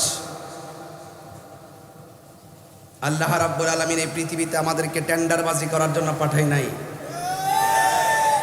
রাহাজানি করার জন্য পাঠাই নাই, সন্ত্রাসী করার জন্য পাঠাই নাই। আল্লাহ পাক পাঠাইছেন ওয়ামা খালাকতুল জিন্না ওয়াল ইনসা ইল্লা লিয়াবুদুন। আল্লাহ আপনাকে আমাকে পাঠিয়েছেন একমাত্র আমার আল্লাহর গোলামি করার জন্য। কথা বলেন ঠিক কিনা? লিয়াবুদুন আই লিয়ারিফুন। আল্লাহকে জানতে হবে, চিনতে হবে, ধরতে হবে। এই জন্য নামাজ পড়বেন, ওয়ায়াতাফাক্কারুনা ফি খালকিস সামাওয়াতি ওয়াল আরদ। আসমান এবং জমিনে যা কিছু আছে তা নিয়ে আপনাকে গবেষণা করতে হবে। এই সৃষ্টির পেছনে একজনের হাত, জবান খুলে কোন, তিনি কে? সন্দেহ, আরো বড় করে সন্দেহ। এই জন্য আল্লাহ রাব্বুল আলামিন বলছেন আল্লাযী খালাকাকা ফাসাওয়াকা ফাআদালাক। এই পৃথিবীটাকে আমি আল্লাহ সুন্দর করে সন্নিবেশিতভাবে সাজিয়েছি। এত সুন্দর পৃথিবী, এত সুন্দর জমিন, এত সুন্দর আসমান, এত সুন্দর বডি, এত সুন্দর সুযোগ পেয়েছি। এরপরে আল্লাহ বলতেছেন ইয়া আইয়ুহাল ইনসানু মা গাররাকা বিরাব্বিকাল কারীম। হে মানুষ, তোমাকে আমি আল্লাহ থেকে কিসে ধোঁকা দিয়ে দূরে ছড়িয়ে রাখলো? এত কিছু তোমাকে আমি দিলাম, এত কিছু আমি তোমাকে দান করেছি, এরপরও কিসে তোমাকে আমি আল্লাহ থেকে দূরে সরাইয়া রাখলো? তুমি তো জানো না ফি আইয়ি সূরাতিম মা শাআ রাক্কাবাক। আমি আল্লাহ নিজে মায়া করে তোমার চেহারাটাকে বানিয়েছি। আমার ভাইরা, এই জন্য আল্লাহ পাক আমাদেরকে দুইটা রাস্তা দেখিয়েছেন। এই রাস্তা গেলে জাহান্নামী, ওই রাস্তা গেলে জান্নাতি। আমরা কি জাহান্নামের পথ চাই নাকি জান্নাতের পথ চাই? জান্নাতের পথ চাইতে গেলে আমলের দরকার আছে না নাই? এই আমলটাতে দাঁড়াইবার আগে ঈমানটা তাজা করা দরকার আছে কিনা? ওয়াবাশশিরিল্লাযিনা আমানু ওয়া আমিলুস সালিহাত আন্না লাহুম জান্নাতিন তাজরি মিন তাহতিহাল আনহার। চিৎকার মেরে বলেন সুবহানাল্লাহ। বলছে জান্নাতের শুভ সংবাদ তাদের জন্য যারা ঈমানদার। ঈমানদার ছাড়া এই পৃথিবীর মধ্যে যারা আছে সব ক্ষতিগ্রস্ত। ইন্নাল ইনসানা লাফি খুসর। নিশ্চয়ই মানুষ ক্ষতিগ্রস্ত। ইল্লাল্লাযীনা আমানু ওয়া আমিলুস সালিহাত। যারা ঈমান অর্জন করতে পারে নাই, যারা নেক আমল করতে পারে নাই, এরা ছাড়া যত মানুষ আছে যারা ঈমান এনেছে, নেক আমল করেছে, তারাই হলো সফল। আর এর বাহিরে যারা আছে তারা সব দিক দিয়ে ক্ষতিগ্রস্ত। চিৎকার মেরে বলেন আল্লাহু আকবার। তাহলে ভালো এবং মন্দ আমরা সহজেই বুঝি। এই মাহফিলে যদি নর্তকী আনা হতো, ডান্স করা হতো, এটা ছিল মন্দ কাজ। আর আজকে কোরআন সুন্নাহর আলোচনার মাঠ সাজানো হয়েছে, এটা অত্যন্ত ভালো কাজ। এই জন্য আল্লাহ পাক বলছেন মা আতাকুমুর রাসূলু ফাখুযুহু। আমি আল্লাহর পক্ষ থেকে যা কিছু তোমাদেরকে বলা হয়েছে করো, তা করতে হবে। যা বলছে করিও না, তা থেকে দূরে থাকতে হবে। এই ভালো এবং মন্দ দুইটা ঘাট যারা চিনবে, তারা কখনো শয়তানের দ্বারা ক্ষতিগ্রস্ত হবে না। কথা বলেন ঠিক কিনা? আজকে আমরা অনেক ক্ষতির সম্মুখীন হয়। আজকে হাঁটতে হাঁটতে আমাদের নিজের অস্তিত্বের জলাঞ্জলি দিয়ে ফেলি। আজকে কথা বলতে বলতে আমাদের নিজের ব্যক্তিত্বের বিসর্জন দিয়ে ফেলি। আজকে অবহেলা করে করে আমাদের মূল্যবান সময় নষ্ট করে ফেলি। এই জন্য আজকে খেলায় খেলায় আমাদের জীবনকে ধ্বংস করে দিচ্ছি। এর মধ্যে একটি হলো গীবত। গীবত সমাজের একটি ভয়ঙ্কর বেদির নাম। কথা বলেন ঠিক কিনা? আল গীবাতু আশাদ্দু মিনাজ জিনা। গীবত হলো জেনার চাইতে আরো কঠিন। আল ফিতনাতু আশাদ্দু মিনাল কাতল। ফিতনা হলো হত্যার চাইতে আরো জঘন্য। আর এই পৃথিবীর মধ্যে, সমাজের মধ্যে সব চাইতে ফিতনা ফাসাদ সৃষ্টি হচ্ছে অশান্তি সৃষ্টি হচ্ছে একমাত্র মুনাফিকদের কারণে। কথা বলেন ঠিক কিনা? এই মুনাফিকরাও জানা আছে না নাই? আরো বড় করে আছে না নাই? এরা দূরে না, আপনার পাশে বাস করে। আজকে গীবত করা, বহতান করা, পরনিন্দা করা, চুগলখড়ি করা, এরা এই সমাজে বেশি বিস্তার লাভ করে ফেলেছে। আপনি হয়তো জানেন না, গীবত করতে গেলে টাকা লাগে না, একজন আরেকজন গীবত করতে গেলে ওজন লাগে না, একজন আরেকজনে গীবত করতে গেলে ক্ষতিও হয় না, টাকার লস হয় না। হাসতে হাসতে গীবত করে, এর কথা ওখানে লাগায়, আরেক জায়গার কথা আরেক জায়গায় লাগায়, লাগায় দুইজনের মধ্যে বিবাদ সৃষ্টি করে দেয় এই মুনাফিক নামের গীবতকারীরা। কথা বলেন ঠিক কিনা? আল্লাহ রাব্বুল আলামিন কোরআনে বলছেন, ইন্নাল মুনাফিকিনা ফিদ দারকিল আসফালি মিনান নার, নিশ্চয়ই মুনাফিকরা জাহান্নামের সর্বনিম্ন স্তরে বাস করবে। মুনাফিকদের আলামত তিনটি। জোরে বলেন, মুনাফিকের আলামত কয়টি? যখন সে কথা বলবে তখন সে মিথ্যা বলবে। ইজা তুমিনা খানা, যখন তার কাছে আমানত রাখা হবে সে আমানত খেয়ানত করবে। ইজা তুমিনা খানা। আর এটা ইজা ওয়াদা আখলাফা, যখন সে ওয়াদা করবে ওয়াদার খেলাফ করবে। কথা বললে মিথ্যা বলবে এবং আমানত রাখলে আমানতের খেয়ানত করবে। এই তিনটা অভ্যাস যার মধ্যে পাওয়া যায় সে কখনো মোমেন হতে পারে না, সে মুনাফিক। কথা বলেন ঠিক কিনা? আবার সেই মুনাফিকদের নমুনা অনেক চমৎকার। এদের মুখের মধ্যে দাড়ি আছে, এরা আবার মাথার মধ্যে পাগড়ি পরে, এরা আবার মাথার মধ্যে টুপিও লাগায়, এরা আবার নামাজও পড়ে, এরা আবার রোজাও রাখে। এরা এসে বলবে যে আমরা আল্লাহকে ভালোবাসি, এরা এসে বলবে আমি নবীকে ভালোবাসি। দেখতে অনেক সুন্দর, কিন্তু এই মুনাফিকটা বড় ছদ্মবেশী হয়। এদের মুখের কথা যতই মিষ্টি, অন্তর খবর বেশি ভালো না। এই মুনাফিকদের কারণে সমাজের সবচাইতে বেশি অধপতন, এই মুনাফিকদের কারণে ইসলামের সবচাইতে বেশি ক্ষতি হয়েছে। এখনো বিশ্বের মধ্যে মুনাফিক আছে না নাই? আজকে বর্বর ইসরায়েল জাতি ফিলিস্তিন মুসলমানদেরকে মারতে মারতে আঘাত করতে করতে কুণ্ঠাসা করে ফেলেছে। আর ক্ষমতাধর মুসলমান রাষ্ট্রগুলো নীরবে নীরবে গ্যালারিতে বসে বসে ডলার খেয়ে ওই সাম্রাজ্যবাদীদেরকে খুশি করছে। কথা বলেন ঠিক কিনা? এই জন্য ইসলামের ইতিহাস যদি তালাশ করেন, মুসলমানরাই ছিল সংখ্যাগরিষ্ঠ, মুসলমানরাই ছিল অত্যন্ত শক্তিশালী। এই মুসলমানদের শক্তিশালী প্ল্যাটফর্ম নষ্ট হওয়ার পিছনে মুসলমানরাই দায়ী, কারণ মুসলমানদের ভিতরে মুনাফিক বেশি। কথা বলেন ঠিক কিনা? এই মুনাফিক রওজান থেকে দূর করতে হবে, এই মুনাফিক ইয়াসিন নগর থেকে দূর করতে হবে। আর এই ইয়াসিন নগরের মানুষের হৃদয়কে আলোকিত করার ব্যবস্থার মানুষই আজকে এই পবিত্র ঈদে মিলাদুন নবী সাল্লাল্লাহু আলাইহি সাল্লামের মাহফিল সাজানো হয়েছে। কথা বলেন ঠিক কিনা?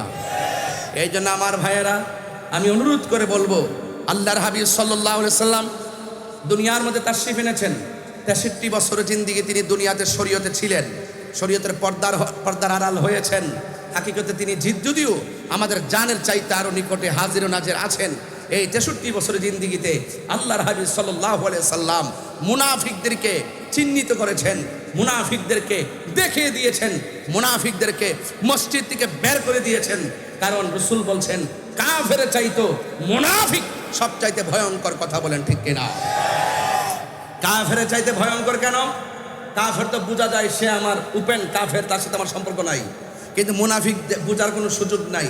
আল্লাহর হাবিব তো চিনতেন ওনার পাওয়ার গুণে, আমরা তো চিনি না। রাসূল বলছেন, কিয়ামত পর্যন্ত এই মুনাফিকরা আমার উম্মতদেরকে জ্বালিয়ে পুড়িয়ে মারবে, কারণ এই মুনাফিকরা কাফের চাইতে আরো ভয়ঙ্কর। তাই তো আল্লাহ বলছেন, ও বন্ধু, এই মুনাফিক যারা হবে, ওয়ালা তাকুম আলা কবরিহি, এই মুনাফিকদের কবরের কাছেও আপনি যাবেন না। এই জন্য এই গীবত যারা করে, যারা মুনাফিকি করে, যারা পরনিন্দা করে, যারা চুগলখড়ি করে, আল্লাহর হাবিব সাল্লাল্লাহু আলাইহি ওয়াসাল্লাম একদিন তিনি কবরস্থানের পাশ দিয়ে যাচ্ছেন। আপনারা জবান খুলে বলুন, আমার নবী মাটির উপর দিয়ে গেলেও মাটির নিচে কি হয়? আমার নবী দেখার ক্ষমতা আছে না নাই? এই আওয়াজে মানি না, জবান খুলে কোন আছে না নাই? হাত তুলে বলা আছে না নাই? এটা হলো ঈমানদারদের আওয়াজ। আওয়াজ ভয়ঙ্কর ভাবে করবেন, যেন মুনাফিকদের দুর্গে আগুন লেগে যায়। ইমানদার আওয়াজ আসতে হয় না, ইমানদার আওয়াজ জুড়ে হয়। বাবা শাহজালালের আল্লাহু আকবার ধ্বনিতে গৌর গোবিন্দের বিল্ডিং ভেঙে চুরমার হয়ে গেছে। এই জন্য সুন্নি জনতাকে ঘুমিয়ে থাকলে চলবে না। সুন্নি জনতাকে জাগ্রত করতে হবে, ঘর সংশোধন করতে হবে, সমাজ সংশোধন করতে হবে, রাষ্ট্র সংশোধন করতে হবে। আহলে সুন্নাত ওয়াল জামাত যদি ঐক্যবদ্ধভাবে শান্তির মিশন নিয়ে এগিয়ে যেতে পারে, তাহলে রাষ্ট্র ব্যবস্থা আহলে সুন্নাত ওয়াল জামাতের পরামর্শ নিতে বাধ্য হবে। কথা বলেন ঠিক?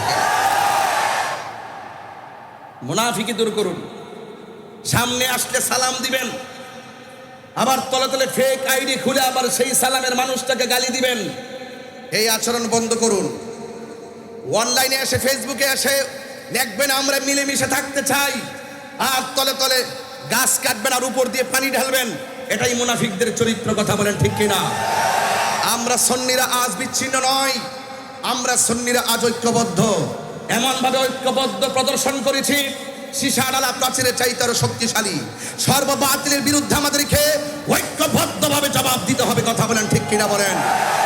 যারা পবিত্র ঈদে মিলাদুন্নবী সাল্লাল্লাহু আলাইহি সাল্লাম জশ্নে জুলুসের বিরোধিতা করে, তাদেরকে আমরা উদাত্ত আহ্বান জানাই, আসুন এক কাতারে আসুন, আপনারাও শান্তি পাবেন। আসুন, আপনারা ফতোয়াবাজি আর করবেন না। আল্লাহর হাবিব সাল্লাল্লাহু আলাইহি সাল্লামের শুভ আগমনে আনন্দিত হওয়া, এটা দলিল খুঁজতে হয় না। যারা মানে না তাদেরকে এত দলিল দিলেও মানবে না, আর যারা মানে তারা দলিল খুঁজে না। আজকে তাহিরি হুজুর আসবে, পীর মাশায়েখরা আসবেন, আমাদের আহলে সুন্নাত ওয়াল জামাতের নেতৃবৃন্দ আসবেন। আপনাদের এলাকার ভিতরে আনন্দের ঢেউ উঠে গেছে। এটার নামই তো ঈদ। এই ঈদ খুঁজতে গেলে দলিল খুঁজতে হয় না, এমন ঈদ প্রতিদিন হয়। কথা কন ঠিক না বেঠে?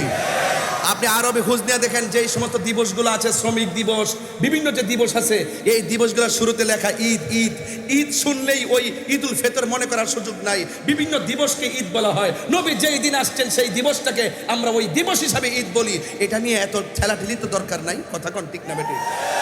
যারা ধাক্কা ধাক্কি করে, এরা সংগ্রামের পর থেকে ধাক্কা ধাক্কি করতেছিল। এই ধাক্কা ধাক্কি করতে করতে কোনোদিন আমরা মসজিদের ভিতরে ঈদে মিলাদুন্নবী পালন করেছি। এরপরে ধাক্কা ধাক্কি আমরা মোকাবেলা করে আমরা বাড়ির উঠানে মিলাদুন্নবী সাল্লাল্লাহু আলাইহি ওয়াসাল্লামের জশ্নে জুলুস পালন করেছি। এরপরে এদের মোকাবেলা করে আমরা রাস্তাঘাটে সামনে এসে দাঁড়িয়ে আমরা কি করেছি? জুলুস পালন করেছি। এদের মোকাবেলা করে আজকে দেশ থেকে দেশান্তরে 68 থেকে 200 দেশে আমাদের অসংখ্য জায়গায় পবিত্র ঈদে মিলাদুন্নবীর জশ্নে জুলুস পালিত হয়। কথা বলেন ঠিক কিনা?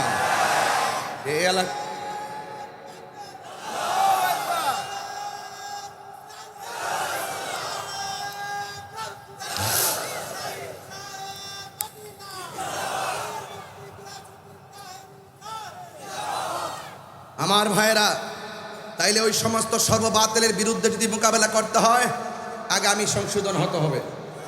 ওই সমস্ত সর্ববাতিলের বিরুদ্ধে যদি মোকাবেলা করতে হয়, আগে আমাদের পরিবারকে সংশোধন করতে হবে। নিজের ব্যক্তিগত জীবন, পারিবারিক জীবন, সামাজিক জীবনকে যদি আমরা কন্ট্রোল করতে পারি, ইনশাল্লাহ ঐক্যবদ্ধ থাকলে আমরা হারবো না। যদি বিচ্ছিন্ন থাকে আমরা হেরে যাব। হারার দিন শেষ। ঐক্যবদ্ধ হয়ে দেখিয়ে দিবেন এটা শেরে বাংলার বাংলাদেশ। কথা বলেন ঠিক কিনা বলেন? এটা পরিষ্কার সমীকরণ। এবার আসুন দেখি আহলে সুন্নাত ওয়াল জামাত তারা মুনাফিকি করে। আরো যারা মুনাফিকি করে, যারা মুনাফিকি করে এই বাংলাদেশে, তারাই এখন সাধু বেশে রাজ করতেছে। এদের মুখে ইসলাম আছে কিন্তু অন্তরে ইসলাম নাই। অন্তরে কি নাই? ইসলাম নাই। তাই আল্লাহর হাবিব সাল্লাল্লাহু আলাইহি সাল্লাম তিনি মাটির উপরে থাকলেও ভিতরে দেখার ক্ষমতা আছে না নাই? আল্লাহর হাবিব সাল্লাল্লাহু তাআলা আলাইহি ওয়াসাল্লাম তিনি রাস্তা দিয়ে যাচ্ছে, গোরস্থানের মধ্যে যাওয়ার পরে তিনি দেখতেছেন গোরস্থানের ভিতরে দুইটা কবরের ভিতরে আযাব হইতেছে। আপনারা জবান খুলে বলেন, নবী দেখার ক্ষমতা আছে না না?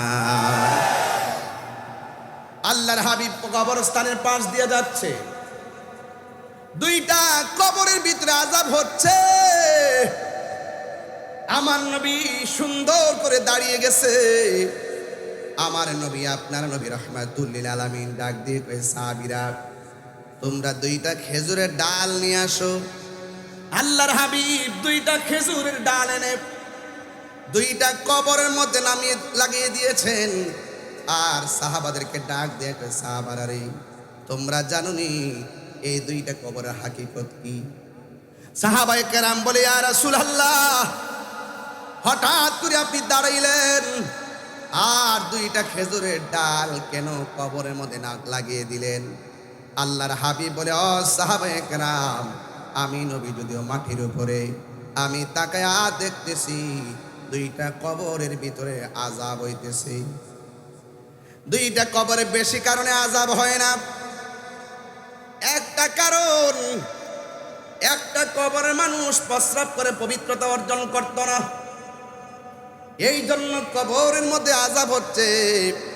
আর একটা কবরের মানুষটা চুগলখড়ি করত। আপনারা জবান খুলে বলেন, এই চুগলখোর বর্তমান সমাজে আছে না? না, সাউন্ড ঠিক করে। এই চুগলখোর সমাজে বাস করে। এক জায়গার কথা আরেক জায়গায় লাগানো হয়। এখন আমি আপনাদেরকে প্রশ্ন করি, আমার নবী দেখতেছেন কবরে আযাব হচ্ছে, এটা হলো বর্তমান। আর আমার নবী দুইটা গাছের ডাল লাগাই দিয়েছেন। আমার নবী বলেন, যতদিন গাছ দুইটা কাঁচা থাকবে ততদিন পর্যন্ত কবরের আযাব হালকা হবে। আর দুনিয়ার ভিতরে তারা চলার সময় যে কাজগুলা করেছে, চুগলখড়ি করতো আর প্রস্রাব করে পানি নিত না। এখন আওয়াজ করে বলেন, অতীত বর্তমান ভবিষ্যতের খবর আমার নবী জানার ক্ষমতা আছে না? না, আযাব চলতেছে বর্তমান, আযাব চলতেছে বর্তমান। কোন কারণে আযাব হচ্ছে সেটা অতীত। গাছ লাগিয়ে দিয়ে বলছে, গাছ যতদিন পর্যন্ত কাঁচা থাকবে কবরের আযাব হবে না। তার মানে হলো অতীত বর্তমান ভবিষ্যতের খবর আমার নবীকে জানার ক্ষমতা দিয়েছেন কে? আল্লামাকা মা লাম তাকুন তা'লাম, যা আপনি জানতেন না ও বন্ধু। আর রহমান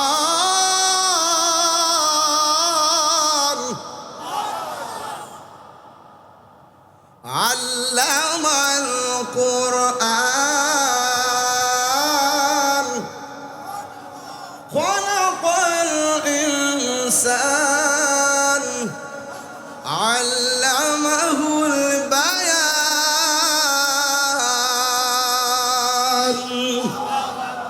রহমানকে, রহমান বলতেছে আল্লামাল কুরআন, যিনি শিক্ষা দিয়েছেন কোরআন।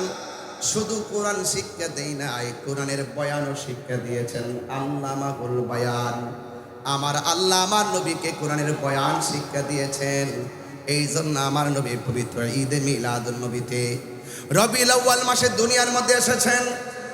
আমার নবী কয়, বুইস্তু মুআল্লিমান, আমি দুনিয়ার মধ্যে শিক্ষক হয়ে প্রেরিত হয়েছি। আমার শিক্ষক দুনিয়ার কেউ না। জবানটা খুলে বলুন, আমার নবীজির শিক্ষক কে? আজকে যারা বলে নবী লিখতে জানতেন না, আছে কিনা বলেন? এমন লোক আছে না নাই? হ্যাঁ, যারা বলে নবী নাকি মূর্খ ছিল। নাউজুবিল্লাহ জোরে কর না কেন? এগুলো অতিরঞ্জন কথা, নবী পাকের শানের পরিপন্থী কথা। আল্লাহর হাবিব বলেন, বুইস্তু মুআল্লিমান, আমি এই পৃথিবীতে শিক্ষক হয়ে প্রেরিত হয়েছি। আমার শিক্ষক পৃথিবীর কেউ না, আমার শিক্ষক হলো একজন রাউজানের মানুষ। জবানটা খুলে বলুন, তিনি কে? এতে কোনো সন্দেহ আছে? এই জন্য আল্লাহর হাবিব বলতেছেন, আমি দেখতেছি কবরের মধ্যে আযাব হচ্ছে। আমার নবী, আপনার নবী শুধুমাত্র জাহিরি বাতিনি নয়, এমন কোনো অনুবীক্ষণ, এমন কোনো ধুলা কণা বাকি নাই যেটা সম্পর্কে আমার নবী জানতেন না। আমার আল্লাহ বলেন, ওয়ালা রাতবি ওয়ালা ইয়াবিসিন ইল্লা ফি কিতাবিম মুবিন। আল্লাহ রাব্বুল আলামিন বলেন, আমি যেই কোরআনটা নবীরে শিক্ষা দিয়েছি, এই কোরআনের সূক্ষ্ম একটা কণা পর্যন্ত বাকি নাই। আমি এখানে উল্লেখ করি নাই সব এলেম আমি আল্লাহ আমার বন্ধু নবীর সিনার মধ্যে ঢেলে দিয়েছি। আল্লাহ প্রদত্ত ক্ষমতা বলে নবী হাজির ও নাজির। আল্লাহ প্রদত্ত ক্ষমতা বলে আমার নবী গায়েবের খবর দেনে। এই কথাগুলো ওনারা অতিরঞ্জন করে আমাদের এই জিনিসটা উপস্থাপন করে। ওনারা মানুষকে বোঝাতে চায় আমরা নাকি বলি নবী নিজে নিজেই জানে। ওনারা বোঝাতে চাই যে আমরা নাকি বলি নবী নিজে নিজেই জানে। না, এই কথা আমরা বলি না। আমরা বলি আল্লাহ প্রদত্ত ক্ষমতা বলে আল্লাহর হাবিব সব জানতেন। এখানেই হলো পার্থক্য। আমরা করি মাজার জিয়ারত, আর ওরা পাবলিকের বোঝায় আমরা মাজার সেজদা করি, পূজা করি। এইভাবে ওরা আমাদের এগেইনস্টে সবসময় একটা অপপ্রচার লিপ্ত ছিল। এই অপপ্রচারে তারা খুব অ্যাডভান্স। এই অপপ্রচারের জন্য তারা এক নম্বর। এরা গুজব রটানোর জন্য এক নম্বর। এরা গুজব রটানো, মানুষকে ধান্দা লাগানো, মানুষদেরকে মিসগাইড করা হলো তাদের অভ্যাস। এগুলা মুনাফিকি আচরণ, এগুলা দ্বিচারিতা, এগুলা মুনাফিকি। জাতির সঙ্গে মুনাফিকি করা যাবে না। আল্লাহর হাবিব বলেন, আমি যখন মেরাজে গেলাম, মেরাজে গিয়ে দেখলাম একদল মানুষের হাতের নখগুলো আর স্বাভাবিক নখ নেই। এই নখগুলো হলো পিতলের নখ। কিসের নখ? এই নখগুলো হলো পিতলের নখ। এই বড় বড় নখ দিয়ে তাদের মুখের তাদের যে চেহারার গোশত এভাবে টেনে টেনে ছিটতেছেন, আর তারা নিজের মুখের গোশত নিজেই ভক্ষণ করতেছেন। আল্লাহর হাবিব আল্লাহকে জিজ্ঞেস করেন, আল্লাহ এই সমস্ত বান্দাগুলো কারা যাদের নখগুলো হলো তামার, পিতলের, আর সেই নখগুলো দিয়ে নিজের চামড়াগুলো টেনে টেনে টেনে টেনে টেনে টেনে খুলতেছেন? ওরা কারা? এরা হলো ওই সমস্ত বান্দা যারা দুনিয়ার জমিনে এক ভাই আরেক ভাইয়ের গীবত করত। কথা বলেন ঠিক কিনা? ওই যে বলা হয়েছে গীবত করা মানে হলো আপন ভাইয়ের গোশত খাওয়া। কথা কোন ঠিক না বেঠে? এই জন্য আজকে থেকে কমিটমেন্ট করেন, গীবত কি চলবে না বন্ধ হবে? আরো বর্গে গীবত কি চলবে না বন্ধ হবে? যদি কেউ কোনো দোষ করে সরাসরি বলেন, কিন্তু তার পিছনে গিয়ে আপনি অযথা বাড়িয়ে বাড়িয়ে বলে বলে নিজের মন থেকে বলে বলে গীবত করবেন না। সাবধান করে দেওয়া হলো। এই জন্য বলছে গীবত বলি, মন্দ কাজ বলি, যত খারাপ কাজ বলি, সমস্ত খারাপ কাজ থেকে একটা ইবাদত তোমাকে ফিরিয়ে রাখবে। সেই ইবাদতের নাম হলো সালাত। চিৎকার মেরে বলেন সুবহানাল্লাহ। এই নামাজ আমরা চাই কি চাই না? আমার নবী দুনিয়াতে এসেছেন, এসে বলেছেন কি তোমরা নামাজ পড়ো। কি বড়? নামাজ পড়ো। এই নামাজের মাধ্যমে মানুষের আত্মা শুদ্ধ হয়, নামাজের মাধ্যমে মানুষের দিল নরম হয়। যারা 5 ওয়াক্ত নামাজ পড়ে তারা হয় আল্লাহর বান্দা। আর 5 ওয়াক্ত নামাজের পাশাপাশি যারা বেশি বেশি নফল ইবাদত করে এরা আর বান্দা থাকে না, এরা আল্লাহর বন্ধু হয়ে যায়। এরা আল্লাহর কি হয়ে যায়? তো বন্ধু হইতে চাই কি চাই না? তো গাঁজা খাইলে কি বন্ধু হওয়া যাবে? বাবা খাইলে কি বন্ধু হওয়া যাবে? ফেঞ্চি খাইলে কি বন্ধু হওয়া যাবে? বন্ধু হতে গেলে জবানকে পবিত্র রাখতে হবে। জবানকে কি রাখতে হবে? পবিত্র রাখতে হবে। যার জবান হেফাজত, যার লজ্জাস্থান হেফাজত, এই বান্দা আর বান্দা থাকে না। আল্লাহ পাকের হাবিব বলেন তারা আল্লাহর মাহবুব বান্দা হয়ে যায়। আরো বড় করে বলেন সুবহানাল্লাহ। এজন্য আল্লাহ পাক বলেন ওয়াকুলিল মুমিনিনা ইয়াগুদ্দু মিন আবসারিহিম ওয়া ইয়াহফাজনা ফুরুজাহুম। আল্লাহ রাব্বুল আলামিন কোরআনে বলছেন, হে বান্দা আপনি বলে দিন, মুমিনদেরকে বলে দিন তারা যেন চোখের হেফাজত করে, তারা যেন লজ্জাসনা মিন আবসারিহিন্না ওয়া ইয়াহফাজনা ফুরুজাহুন্না। আল্লাহ রাব্বুল আলামিন আরেক জায়গায় বলছেন, কি বলছেন? হে বন্ধু আপনি বলে দিন, মুমিন নারীদেরকে বলে দিন তারা যেন চোখের হেফাজত করে, নিজের সতীত্বকে রক্ষা করে। যদি এই দুইটা জিনিসের যত্ন করতে পারে, এই দুইটা বিষয়ের ব্যাপারে যদি সচেতন থাকতে পারে, তার নামাজ, তার রোজা আল্লাহর কাছে ওই 70 গুণ হয়ে দাঁড়িয়ে যাবে, আর সেই বান্দা আল্লাহর প্রিয়তম বান্দা হয়ে যাবে। বলেন সুবহানাল্লাহ। এই জন্য যুবক ভাইয়েরা আমার, আল্লাহ রাব্বুল আলামিন কুরআনের মধ্যে বলে দিয়েছেন, ইন্নাস সালাতা তানহা আনিল ফাহশাই ওয়াল মুনকার। নিশ্চয়ই নামাজ মানুষদেরকে অশ্লীল এবং খারাপ কাজ থেকে বিরত রাখে। আমার নবী, আপনার নবী বলতেছেন, যারা নামাজে দাঁড়াইবার আগে ওযু করে, ওযু করার আগে যারা বিসমিল্লাহ পড়ে, যেই মাত্র বিসমিল্লাহ পড়ে ওযু শুরু করবে, বিসমিল্লাহ বলার কারণে ওযু শেষ হওয়ার আগ পর্যন্ত আল্লাহ রাব্বুল আলামিন তার ওযুকারী বান্দার উপরে আল্লাহ রাব্বুল আলামিনের কাছে ফেরেশতারা গুনাহ মাফ চাইতে থাকে। যখন সে ওযু করার পর ওযু করার জন্য হাতটা ধৌত করে, বিসমিল্লাহ বলে যখন ওযু করার সময় হাতটা ধৌত করে, ওই সময় আমার আল্লাহ রাব্বুল আলামিন হাবিব বলেন, যখন হাতটা ধৌত করে এই হাত দিয়া যত গুনাহ করেছে আল্লাহ রাব্বুল আলামিন ওযুর পানির সঙ্গে তারা হাতের গুনাহগুলো মাটির মধ্যে জড়াইয়া ফেলাই দেয়। আল্লাহু আকবার। হ্যাঁ আমার যুবক ভাইয়েরা, এরপরে যারা গড়গড়া কুলি করে, আল্লাহর হাবিব সাল্লাল্লাহু আলাইহি ওয়াসাল্লাম ডাক দিয়া কই, উম্মত হে আমার, যখন তোমরা বিসমিল্লাহ বলে ওযু করে মুখের মধ্যে গড়গড়া করে পানি দাও, আর গড়গড়া করে যখন ওযুর পানিটা বাহিরে ছাড়ো, তখন ওই ওযুর পানির সঙ্গে আল্লাহ রাব্বুল আলামিন মুখের গুনাহগুলো মাটিতে ফেলে দেয়। মুখমণ্ডল যখন ধৌত করা হয়, চোখের মধ্যে অনেক অন্যায় আছে, এই ওযুর পানি যখন চোখের মধ্যে লাগবে, আল্লাহ রাব্বুল আলামিন ওযুর পানির চোখের মধ্যে ওযুর পানি লাগার কারণে আল্লাহ রাব্বুল আলামিন চোখের গুনাহগুলো মাটির মধ্যে জড়িয়ে ফেলে দেয়। বলতে বলতে আমার নবী সব বললেন, শেষ বেলায় বলেন, ও উম্মত, উম্মতের তোমরা যখন ওযু শেষ কইরা আসমানের দিকে তাকাইয়া, সুবহানাল্লাহ বলেন কেন, কোন দিকে তাকাইয়া, ওযু শেষ করে আসমানের দিকে তাকাইয়া যখন কালিমায়ে শাহাদা পড়বে, আল্লাহ রাব্বুল আলামিন তোমার জন্য 8টা জান্নাতের দরজা খুলে দিবে।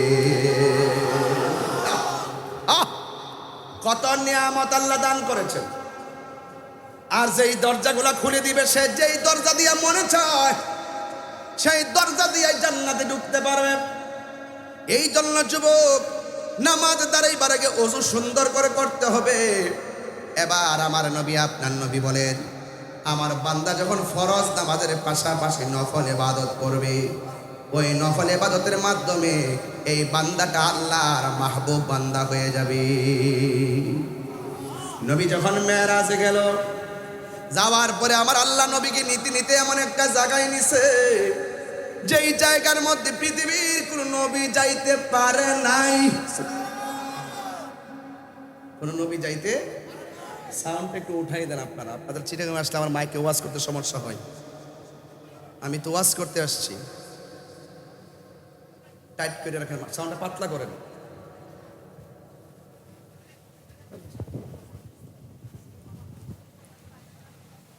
এই জন্য আমার যুবক ভাইয়েরা,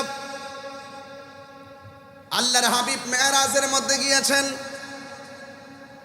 মেরাজের মধ্যে যাওয়ার পর আল্লাহর হাবিব সাল্লাল্লাহু তাআলা আলাইহি ওয়াসাল্লাম যখন তিনি মেরাজের মধ্যে গিয়েছেন, আমার নবীকে আমার আল্লাহ বড় মায়া করে তিনি দিদারে নিয়েছেন। আসমান হি পর সব নবী রহ গয়ে, আরশ আজম पे पहुंचा हमारा नबी। जुड़े कौन ठीक किना, अर्श आजम पे पहुंचा हमारा नबी, जिसका कोई सारी वो नबी हमारा है। मुस्तफा की अजमत का हद है ना किनारा है। हाथ तुले बोलो मरहबा। দুই হাত সোজা করে বলুন, নবীর মেরাজ কি স্বপ্নে হয়েছে নাকি বাস্তব হয়েছে? বাস্তব মেরাজের পক্ষে কে কে আছেন? দুই হাত তুলে দেখাবেন।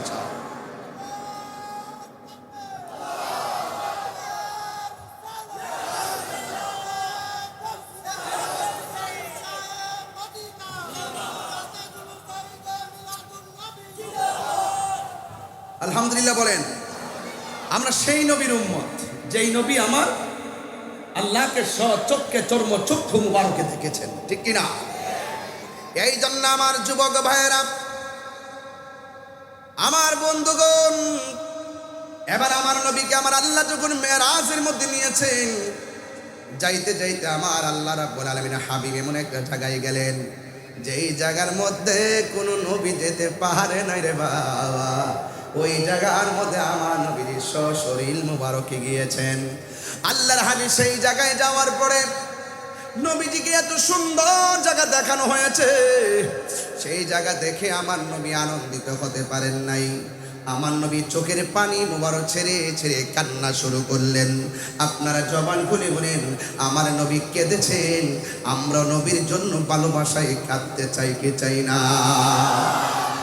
আল্লাহর হাবিবকে যখন মেরাজে নিয়ে গেল, এমন একটা জায়গায় গেছে গো, যেখানে যাওয়ার পরে নবী চোখের পানি ফেলে কান্না করার পর আমার আল্লাহ ডাক দিয়ে কে, বন্ধু হে, আপনি এই জায়গার মধ্যে এসেছেন, এত সুন্দর জায়গা আপনাকে দেখাইলাম, এই জায়গাতেও এসে আপনি কেন চোখের পানি ফেলে কান্না করেন? আজকে তো কান্নার দিন না, আজকে তো হলো আনন্দের দিন গো নবী, আজকে তো কান্নার দিন না। কোন নবীকে আমি আল্লাহ এত উপরে আনি নাই গো নবী, এত সুন্দর জায়গায় আনছি আপনাকে দেখাইবার জন্যে, আপনি কেন চোখের পানি ফেলে কান্না করতেছেন? আল্লাহর হাবিব ডাক দিয়া কয়, ও আল্লাহ, ও রাউজানের বাবা, জবানটা খুলে বলেন আল্লাহ। আল্লাহ নবীজিকে সান্ত্বনা দেওয়ার জন্য দ্বিতীয় আর একটা সুন্দর জায়গায় নিয়েছেন। সেখানে যাওয়ার পরে নবী চোখের পানি ফেলে কান্না করেন। ওই জায়গা থেকে আমার নবীকে তৃতীয় আরেকটা জায়গায় নিয়ে গেলেন, সেখানেও নবী উম্মতের জন্য সেখানেও নবী কান্না করেন। আল্লাহর হাবিব সাল্লাল্লাহু আলাইহি সাল্লামকে আর একটা জায়গায় নিয়ে গেছে, সেই জায়গায় গিয়েও নবী চোখের পানি ফেলে কান্না করেন। একটা নয়, দুইটা নয়, তিনটা নয়, চারটা নয়, আমার নবীকে আমার আল্লাহ 17টা জায়গায় ঘুরে দেখাইলেন। সব জায়গায় গিয়ে আমার নবী উম্মতের জন্যই কান্না করলেন। আল্লাহ ডাক দিয়ে, বন্ধু, এত সুন্দর জায়গা আপনাকে দেখালাম, কিন্তু আপনি চোখের পানি ফেলে কান্না কেন করলেন? আমার নবী, আপনার নবী বলেন, আল্লাহ, এত সুন্দর জায়গা আমি এসেছি, এই জায়গা আদম নবী দেখে নাই, ঈসা রুহুল্লাহ দেখে নাই, আমাকে আপনি দেখাচ্ছেন ভালো কথা, কিন্তু এই সুন্দর জায়গা আমি নবী নিজের চক্ষু মুবারকে দেখেছি, কিন্তু আমার গুনাহগার উম্মত তো দেখে নাই। হায় রে, ও রাউজানের বাবা, কেন আল্লামা গোলামুর রহমান আশরাফ শাহ হুজুর কেন নবী নবী করে? আমি তাহিরি কেন নবী নবী করি গো? আজকে রাউজানের মানুষ কেন নবীর জন্য পাগল? একটা মাত্র কারণের বাবা, নবী দুনিয়াতে এই রবিউল আউয়াল মাসে আইসে সেজদা দিয়া উম্মতের জন্য কেঁদেছেন। আমার নবীজি পাথর আঘাত খাইয়া নবী উম্মতের জন্য কেঁদেছেন। তায়েফের জমিনে আমার নবীর এমন ভাবে যুবকরা পাথর মারছে, আমি নিজের চোখে যাইয়া সেই পাথরটা দেখে এসেছি, যেই পাথরটা রক্ত মুবারক, আমার নবীর পিঠ মুবারকে রক্ত মুবারক এমন ভাবে ঝরেছে, আমার নবী যেই পাথরের মধ্যে ধাক্কা দিয়ে হেলান দিয়া পড়ছে, ওই পাথরের মধ্যে এখনো আমার নবীর রক্ত মুবারক লেগে আছে। সবাই মোবাইল দিয়া ভিডিও করে, আমি ভিডিও করি না, আমি সবার পায়ের নিচ দিয়া যাইয়া আমার জিহ্বা দিয়া পাথরটার মধ্যে চাটতে শুরু করলাম। আমার নবীর এত সুন্দর রক্ত মুবারকটা লেগে আছে রে। যুবক ভাইরা, আমার নবী এত কষ্ট করলো, সেখানেও নবী উম্মতের স্লোগান দিলেন। উহুদের জমিনে দন্ত মুবারক ভাঙলো, সেই জায়গা তো নবী উম্মতের স্লোগান দিলেন। আমার নবী হেলমেট মুবারক ভাঙ্গা দুইটা করা উহুদের জমিনে মাথা মুবারকে ঢুকে গেল, সেখানেও নবী উম্মতের জন্য স্লোগান দিলেন। আমার নবী মক্কা থেকে মদিনায় যাবে, সেখানে নবী উম্মতের জন্য স্লোগান দিলেন। হেরা গুহার মধ্যে দেন করেছেন, সেখানে নবী উম্মতের জন্য তিনি স্লোগান দিলেন। শুধুমাত্র তাই নয়, দুনিয়া থেকে বিদায় হওয়ার সময়ও নবী উম্মতের জন্য কেঁদেছেন। এখনো রওজা মুবারকে নবী উম্মতের জন্যই কাঁদতেছেন। আমার নবী মেরাজে যাবে, আনন্দের খবর, সেখানেও নবী উম্মতের জন্যই কাঁদেন। অর্থাৎ আমার নবী সব সময় বলছে, রব্বি হাবলি ইয়া উম্মতি, আল্লাহ আমি কিচ্ছু চাই না, আমার উম্মত শুধুমাত্র আমাকে দিয়ে দাও। হায় রে, কি ভাষায় আমি নবীর চিনামু। লাকাদ কানা লাকুম ফি রাসূলিল্লাহি উসওয়াতুন হাসানা। রওজানের বাবা, ও ইয়াসিন নগরের বন্ধু, একটা কথা মনে রাখবেন, নবীজি হলো আমাদের জন্য মডেল। কথা বলেন ঠিক কিনা? যেই নবী উম্মতের জন্য কাঁদে, সেই নবীর জন্য আমরা জীবন দিতে চাই কি চাই না? আর বড় করে বলুন, চাই কি চাই না? খেয়ে না খেয়ে দিনী প্রচারের কাজে নিজেকে দিয়াছ বিলিয়ে, তাই ফের কাফেরেরা চিনল না আলো, দুষ্ট ছেলেদের পিছু দিল লেলিয়ে। পাথরের আঘাতে ক্ষত বিক্ষত হয়ে সারা শরীর থেকে রক্ত ঝরে। হে রাসূল, তোমাকে ভুলি আমি কেমন করে? হে রাসূল, তোমাকে ভুলি আমি কেমন করে? হেরার গুহায় তোমারই আসমান থেকে নামে আল কোরআন। হেরার গুহায় তোমারই আসমান থেকে নামে আল কোরআন। ভাঙল সবার ভুল তোমারই ওপরে, আসল কোরআনের ছায়া তোলে।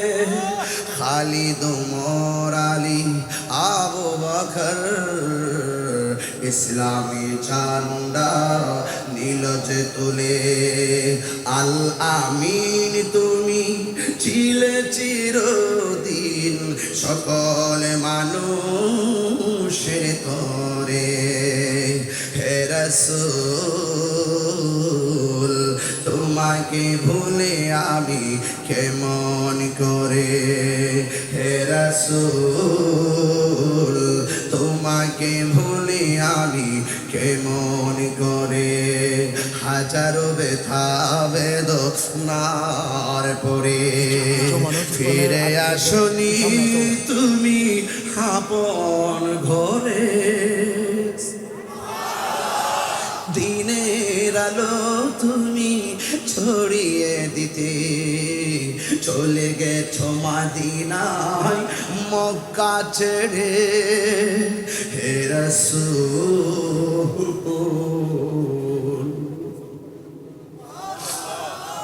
তোমাকে ভুলি আমি কেমন করে? হে রাসূল, তোমাকে ভুলি আমি কেমন করে?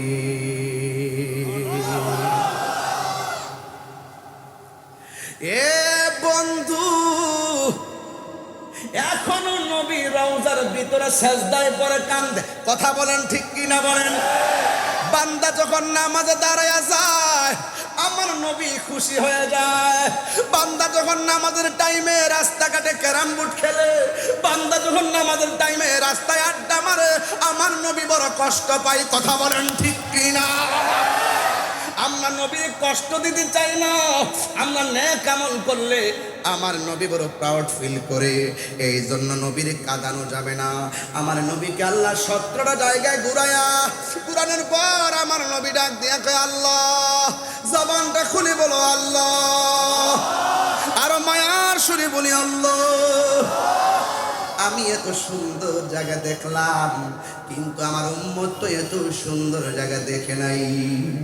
আল্লাহ ডাক দিয়ে বন্ধু, মেরাজের মধ্যে আনলাম, এত উপরে আনছি। আল্লাযী বারাকনা হাওলাহু লিনুরিয়াহু মিন আয়াতিনা ইন্নাহু হুয়াস সামিউল বাসীর। এত সুন্দর জায়গা দেখাইবার জন্য আপনাকে এনেছি আমি। আল্লাহর কুদরত, আল্লাহর কুদরত দেখার জন্য আপনাকে এনেছিলাম। আল্লাযী বারাকনা হাওলাহু, আল্লাযী যিনি বারাকনা প্রদক্ষিণ করিয়েছেন হাওলাহু চতুর্দিকে, লিনুরিয়াহু দেখানোর জন্য, মিন আয়াতিনা আল্লাহর নিদর্শন সমূহ। চিৎকার মেরে কোন আল্লাহু আকবার।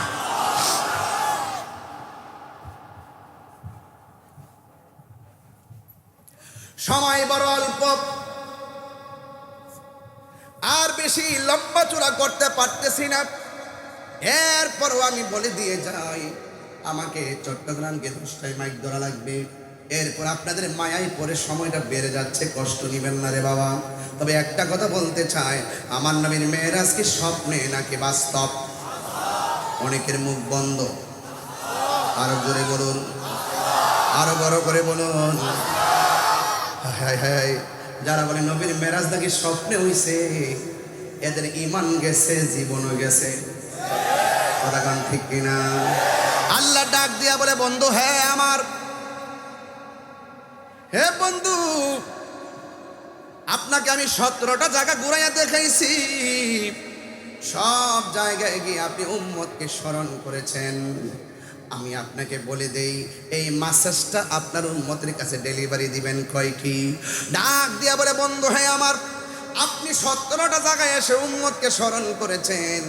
আপনার উম্মত যখন 5 ওয়াক্ত নামাজ পড়বে, আপনারা রাউজানের মানুষ বলেন ফজর নামাজের ফরজ কয় রাকাত? জোরে বলেন কয় রাকাত? যোহরের নামাজের ফরজ কয় রাকাত? 2 আর 4 কত? আর আসর নামাজের ফরজ কয় রাকাত? 6 আর 4 কত? মাগরিবের নামাজের ফরজ কয় রাকাত? 10 আর 3 কত? ইশারের নামাজের ফরজ কয় রাকাত? 13 আর 4 কত? তো আমার নবীকে মেরাজে ঘুরাইছে কয় জায়গায়? আল্লাহ গো বন্ধু, আপনার উম্মত যখন এই ফরজের মালা গলার মধ্যে পরে ফেলাইবে, আমি আল্লাহ কথা দিলাম যে এই 17টা জায়গায় আপনি ঘুরে ঘুরে উম্মতকে স্মরণ করেছেন, আমি আল্লাহ রাব্বুল আলামিন এই জায়গাগুলো আপনার উম্মতের দেখাইয়া দেখাইয়া আপনার উম্মতের ডান হাতে জান্নাতের টিকিট দিয়ে দিব। আরো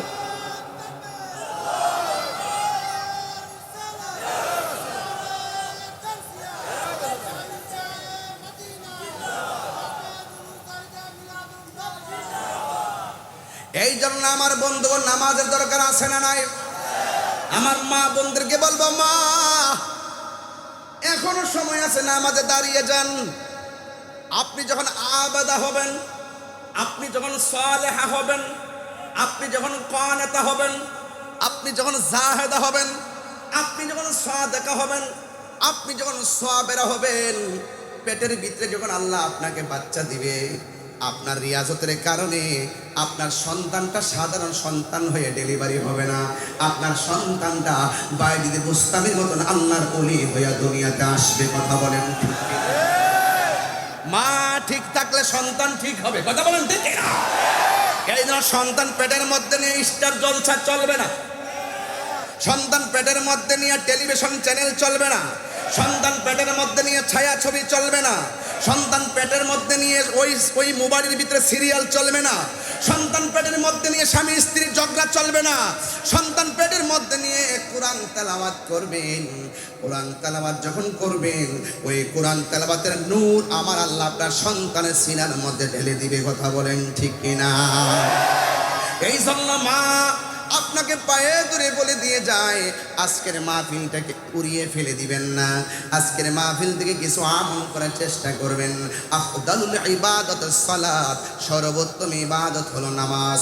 হাসরের ময়দান যেদিন কায়েম হবে, সুবহানাল্লাহ না কেন? আরো বড় করে বলেন আল্লাহু আকবার। হাসরের ময়দান যেদিন কায়েম হবে, সেই দিন সর্বপ্রথম আমার আল্লাহ নামাজের হিসাব নিবেন। জোরে কোন কিসের হিসাব? আরো বড় করে বলুন।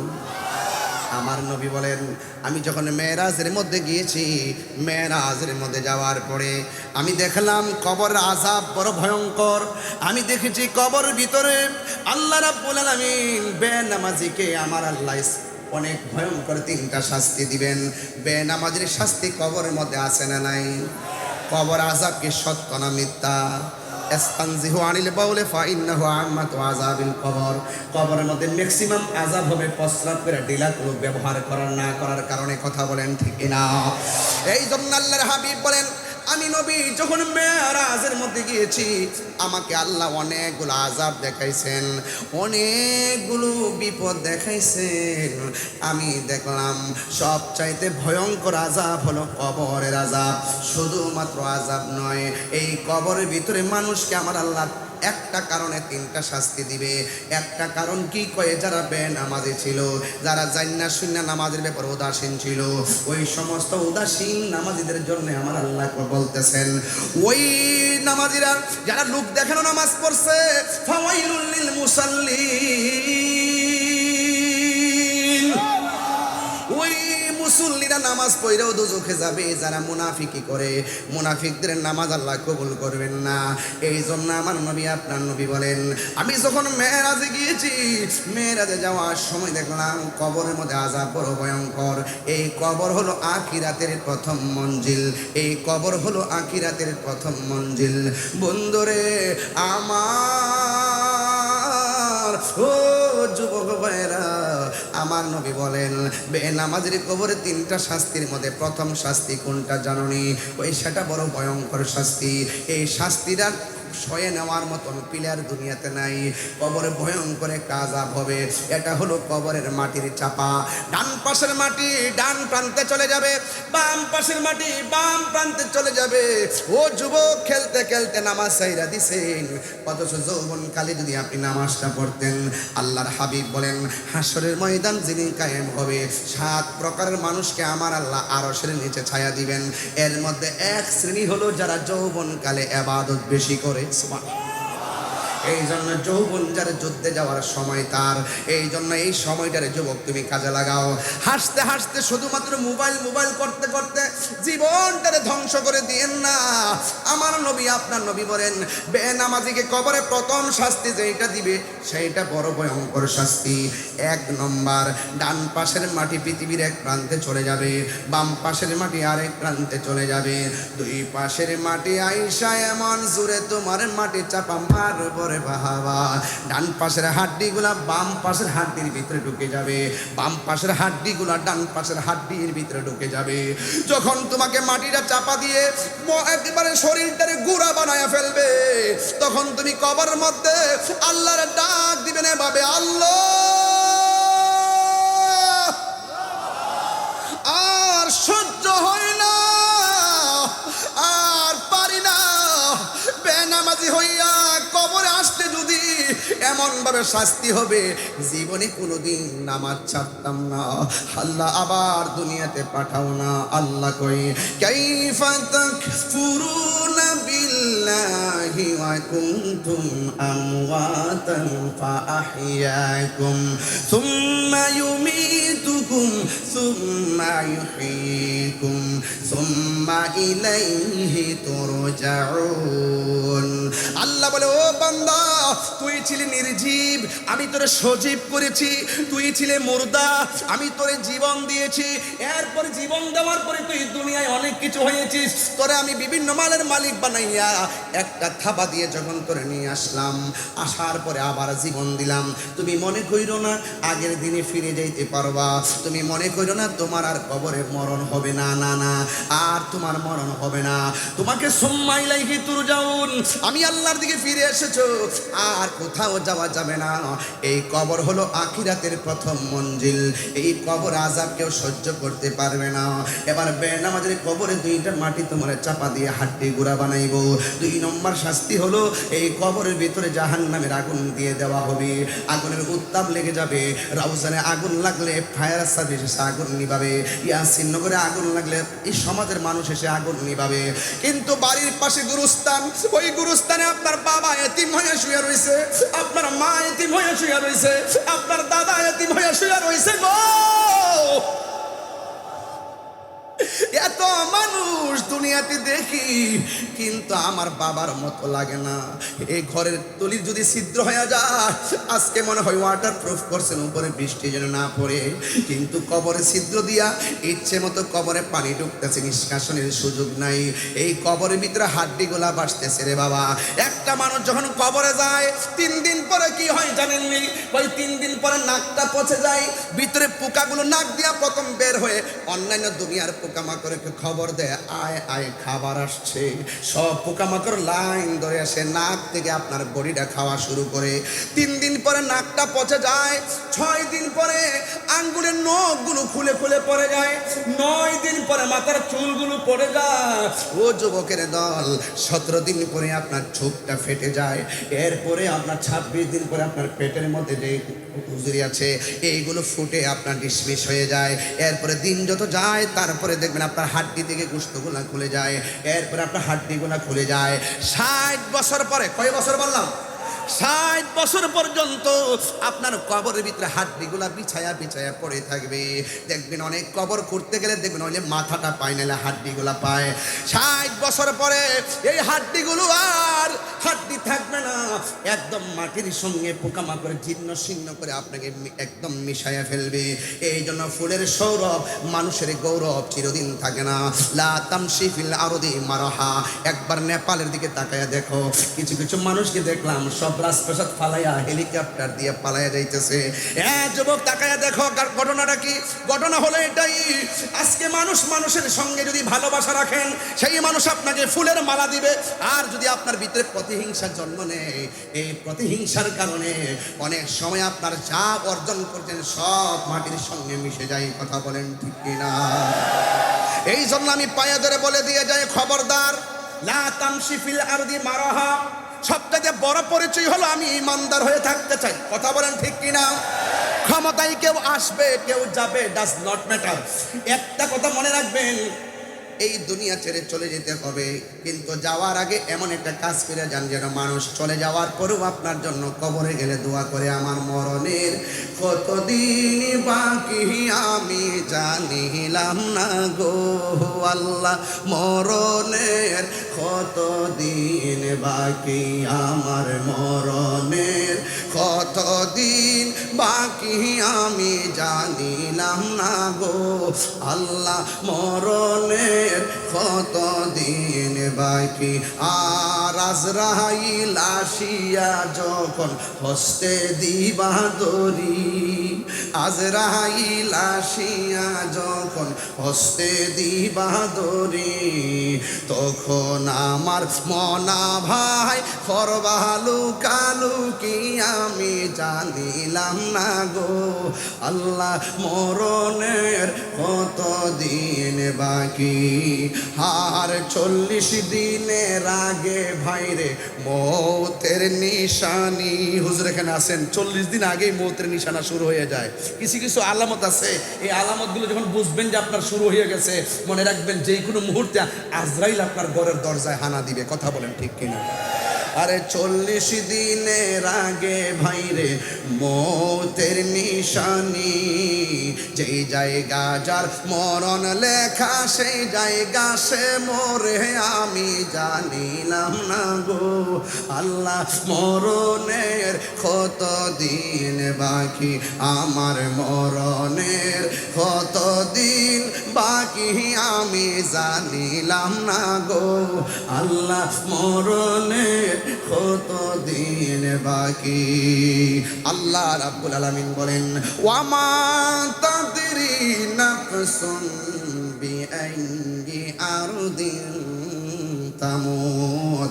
ও বান্দা, তুমি তো জানো না গো কোন জায়গার মধ্যে তোমার মরণ হবে। এই মরণের আগে নামাজের দরকার আছে না না? এই আওয়াজে মানি না, জোরে বলো আছে না নাই? আরো বড় করে আছে না নাই? ঘুমের চাইতে নামাজ কি ভালো না খারাপ? আরো জোরে বলেন, ভালো না খারাপ? আজকে থেকে ফজরের নামাজের টাইমে আর কেউ ঘুমাবেন না। ফজরের নামাজটা পইরা যারা ফরজের পর দোয়াটা কইরা রাস্তায় রাস্তায় একটু হাঁটে, আমার নবী বলে যারা ফজরের নামাজের পর রাস্তা মিন আবসারিহিন্না ওয়া ইয়াহফাজনা ফুরুজাহুন্না। আল্লাহ রাব্বুল আলামিন আরেক জায়গায় বলছেন, কি বলছেন? হে বন্ধু, আপনি বলে দিন মুমিন নারীদেরকে বলে দিন, তারা যেন চোখের হেফাজত করে, নিজের সতীত্বকে রক্ষা করে। যদি এই দুইটা জিনিসের যত্ন করতে পারে, এই দুইটা বিষয়ের ব্যাপারে যদি সচেতন থাকতে পারে, তার নামাজ তার রোজা আল্লাহর কাছে ওই 70 গুণ হয়ে দাঁড়িয়ে যাবে, আর সেই বান্দা আল্লাহর প্রিয়তম বান্দা হয়ে যাবে। বলেন সুবহানাল্লাহ। এই জন্য যুবক ভাইয়েরা আমার, আল্লাহ রাব্বুল আলামিন কুরআনের মধ্যে বলে দিয়েছেন, ইন্নাস সালাতা তানহা আনিল ফাহশাই ওয়াল মুনকার, নিশ্চয়ই নামাজ মানুষদেরকে অশ্লীল এবং খারাপ কাজ থেকে বিরত রাখে। আমার নবী, আপনার নবী বলতেছেন, যারা নামাজে দাঁড়াইবার আগে ওযু করে, ওযু করার আগে যারা বিসমিল্লাহ পড়ে, যেই মাত্র বিসমিল্লাহ পড়ে ওযু শুরু করবে, বিসমিল্লাহ বলার কারণে ওযু শেষ হওয়ার আগ পর্যন্ত আল্লাহ রাব্বুল আলামিন তার ওযুকারী বান্দার উপরে, আল্লাহ রাব্বুল আলামিনের কাছে ফেরেশতারা গুনাহ মাফ চাইতে থাকে। যখন সে ওযু করার পর ওযু করার জন্য হাতটা ধৌত করে, বিসমিল্লাহ বলে যখন ওযু করার সময় হাতটা ধৌত করে, ওই সময় আমার আল্লাহ রাব্বুল আলামিনের হাবিব বলেন, যখন হাতটা ধৌত করে এই হাত দিয়া যত গুনাহ করেছে আল্লাহ রাব্বুল আলামিন ওযুর পানির সঙ্গে তারা হাতের গুনাহগুলো মাটির মধ্যে জড়াইয়া ফেলাই দেয়। আল্লাহু আকবার। আমার যুবক ভাইয়েরা, এরপরে যারা গড়গড়া কুলি করে, আল্লাহর হাবিব সাল্লাল্লাহু আলাইহি ওয়াসাল্লাম ডাক দিয়া কই, উম্মত হে আমার, যখন তোমরা বিসমিল্লাহ বলে ওযু করে মুখের মধ্যে গড়গড়া করে পানি দাও, আর গড়গড়া করে যখন ওযুর পানিটা বাহিরে ছাড়ো, তখন ওই ওযুর পানির সঙ্গে আল্লাহ রাব্বুল আলামিন মুখের গুনাহগুলো মাটিতে ফেলে দেয়। মুখমণ্ডল যখন ধৌত করা হয়, চোখের মধ্যে অনেক অন্যায় আছে, এই ওযুর পানি যখন চোখের মধ্যে লাগবে, আল্লাহ রাব্বুল আলামিন ওযুর পানির চোখের মধ্যে ওযুর পানি লাগার কারণে আল্লাহ রাব্বুল আলামিন চোখের গুনাহগুলো মাটির মধ্যে জড়িয়ে ফেলে দেয়। বলতে বলতে আমার নবী সব বললেন, শেষ বেলায় বলেন, ও উম্মত, উম্মত রে, তোমরা যখন ওযু শেষ কইরা আসমানের দিকে তাকাইয়া, সুবহানাল্লাহ বলেন কেন, কোন দিকে তাকাইয়া, ওযু শেষ করে আসমানের দিকে তাকাইয়া যখন কালিমায়ে শাহাদা পড়বে, আল্লাহ রাব্বুল আলামিন তোমার জন্য 8টা জান্নাতের দরজা খুলে দিবে। কত নিয়ামত আল্লাহ দান করেছেন, আর যেই দরজাগুলো খুলে দিবে, সে যেই দরজা দিয়ে মনে চায় সেই দরজা দিয়ে জান্নাতে ঢুকতে পারবে। এই জন্য যুবক, নামাজ দাঁড়াইবার আগে ওযু সুন্দর করে করতে হবে। এবার আমার নবী, আপনার নবী বলেন, আমার বান্দা যখন ফরজ নামাজের পাশাপাশি নফল ইবাদত করবে, ওই নফল ইবাদতের মাধ্যমে এই বান্দাটা আল্লাহর মাহবুব বান্দা হয়ে যাবে। নবী যখন মেরাজে গেল, যাওয়ার পরে আমার আল্লাহ নবীকে নিতে নিতে এমন একটা জায়গায় নিছে, যেই জায়গার মধ্যে পৃথিবীর কোন নবী যাইতে পারে নাই।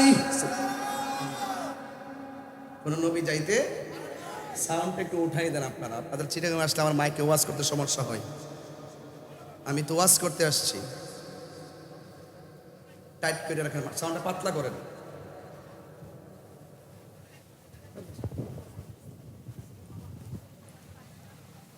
এই জন্য আমার যুবক ভাইয়েরা,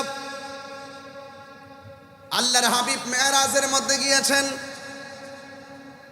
মেরাজের মধ্যে যাওয়ার পর আল্লাহর হাবিব সাল্লাল্লাহু তাআলা আলাইহি ওয়াসাল্লাম যখন তিনি মেরাজের মধ্যে গিয়েছেন, আমার নবীকে আমার আল্লাহ বড় মায়া করে তিনি দিদারে নিয়েছেন। আসমান হি পর সব নবী রহ গয়ে, আরশে আজম পে পৌঁছা हमारा नबी, जुरे कौन ठीक किना, अर्श आजम पे पहुंचा हमारा नबी, जिसका दिल सारी वो नबी हमारा है, मुस्तफा की अजमत का हद है ना किनारा है। हाथ तुले बोलो मरहबा, দুই হাত সোজা করে বলুন, নবীর মেরাজ কি স্বপ্নে হয়েছে নাকি বাস্তব হয়েছে? বাস্তব মেরাজের পক্ষে কে কে আছেন দুই হাত তুলে দেখাবেন।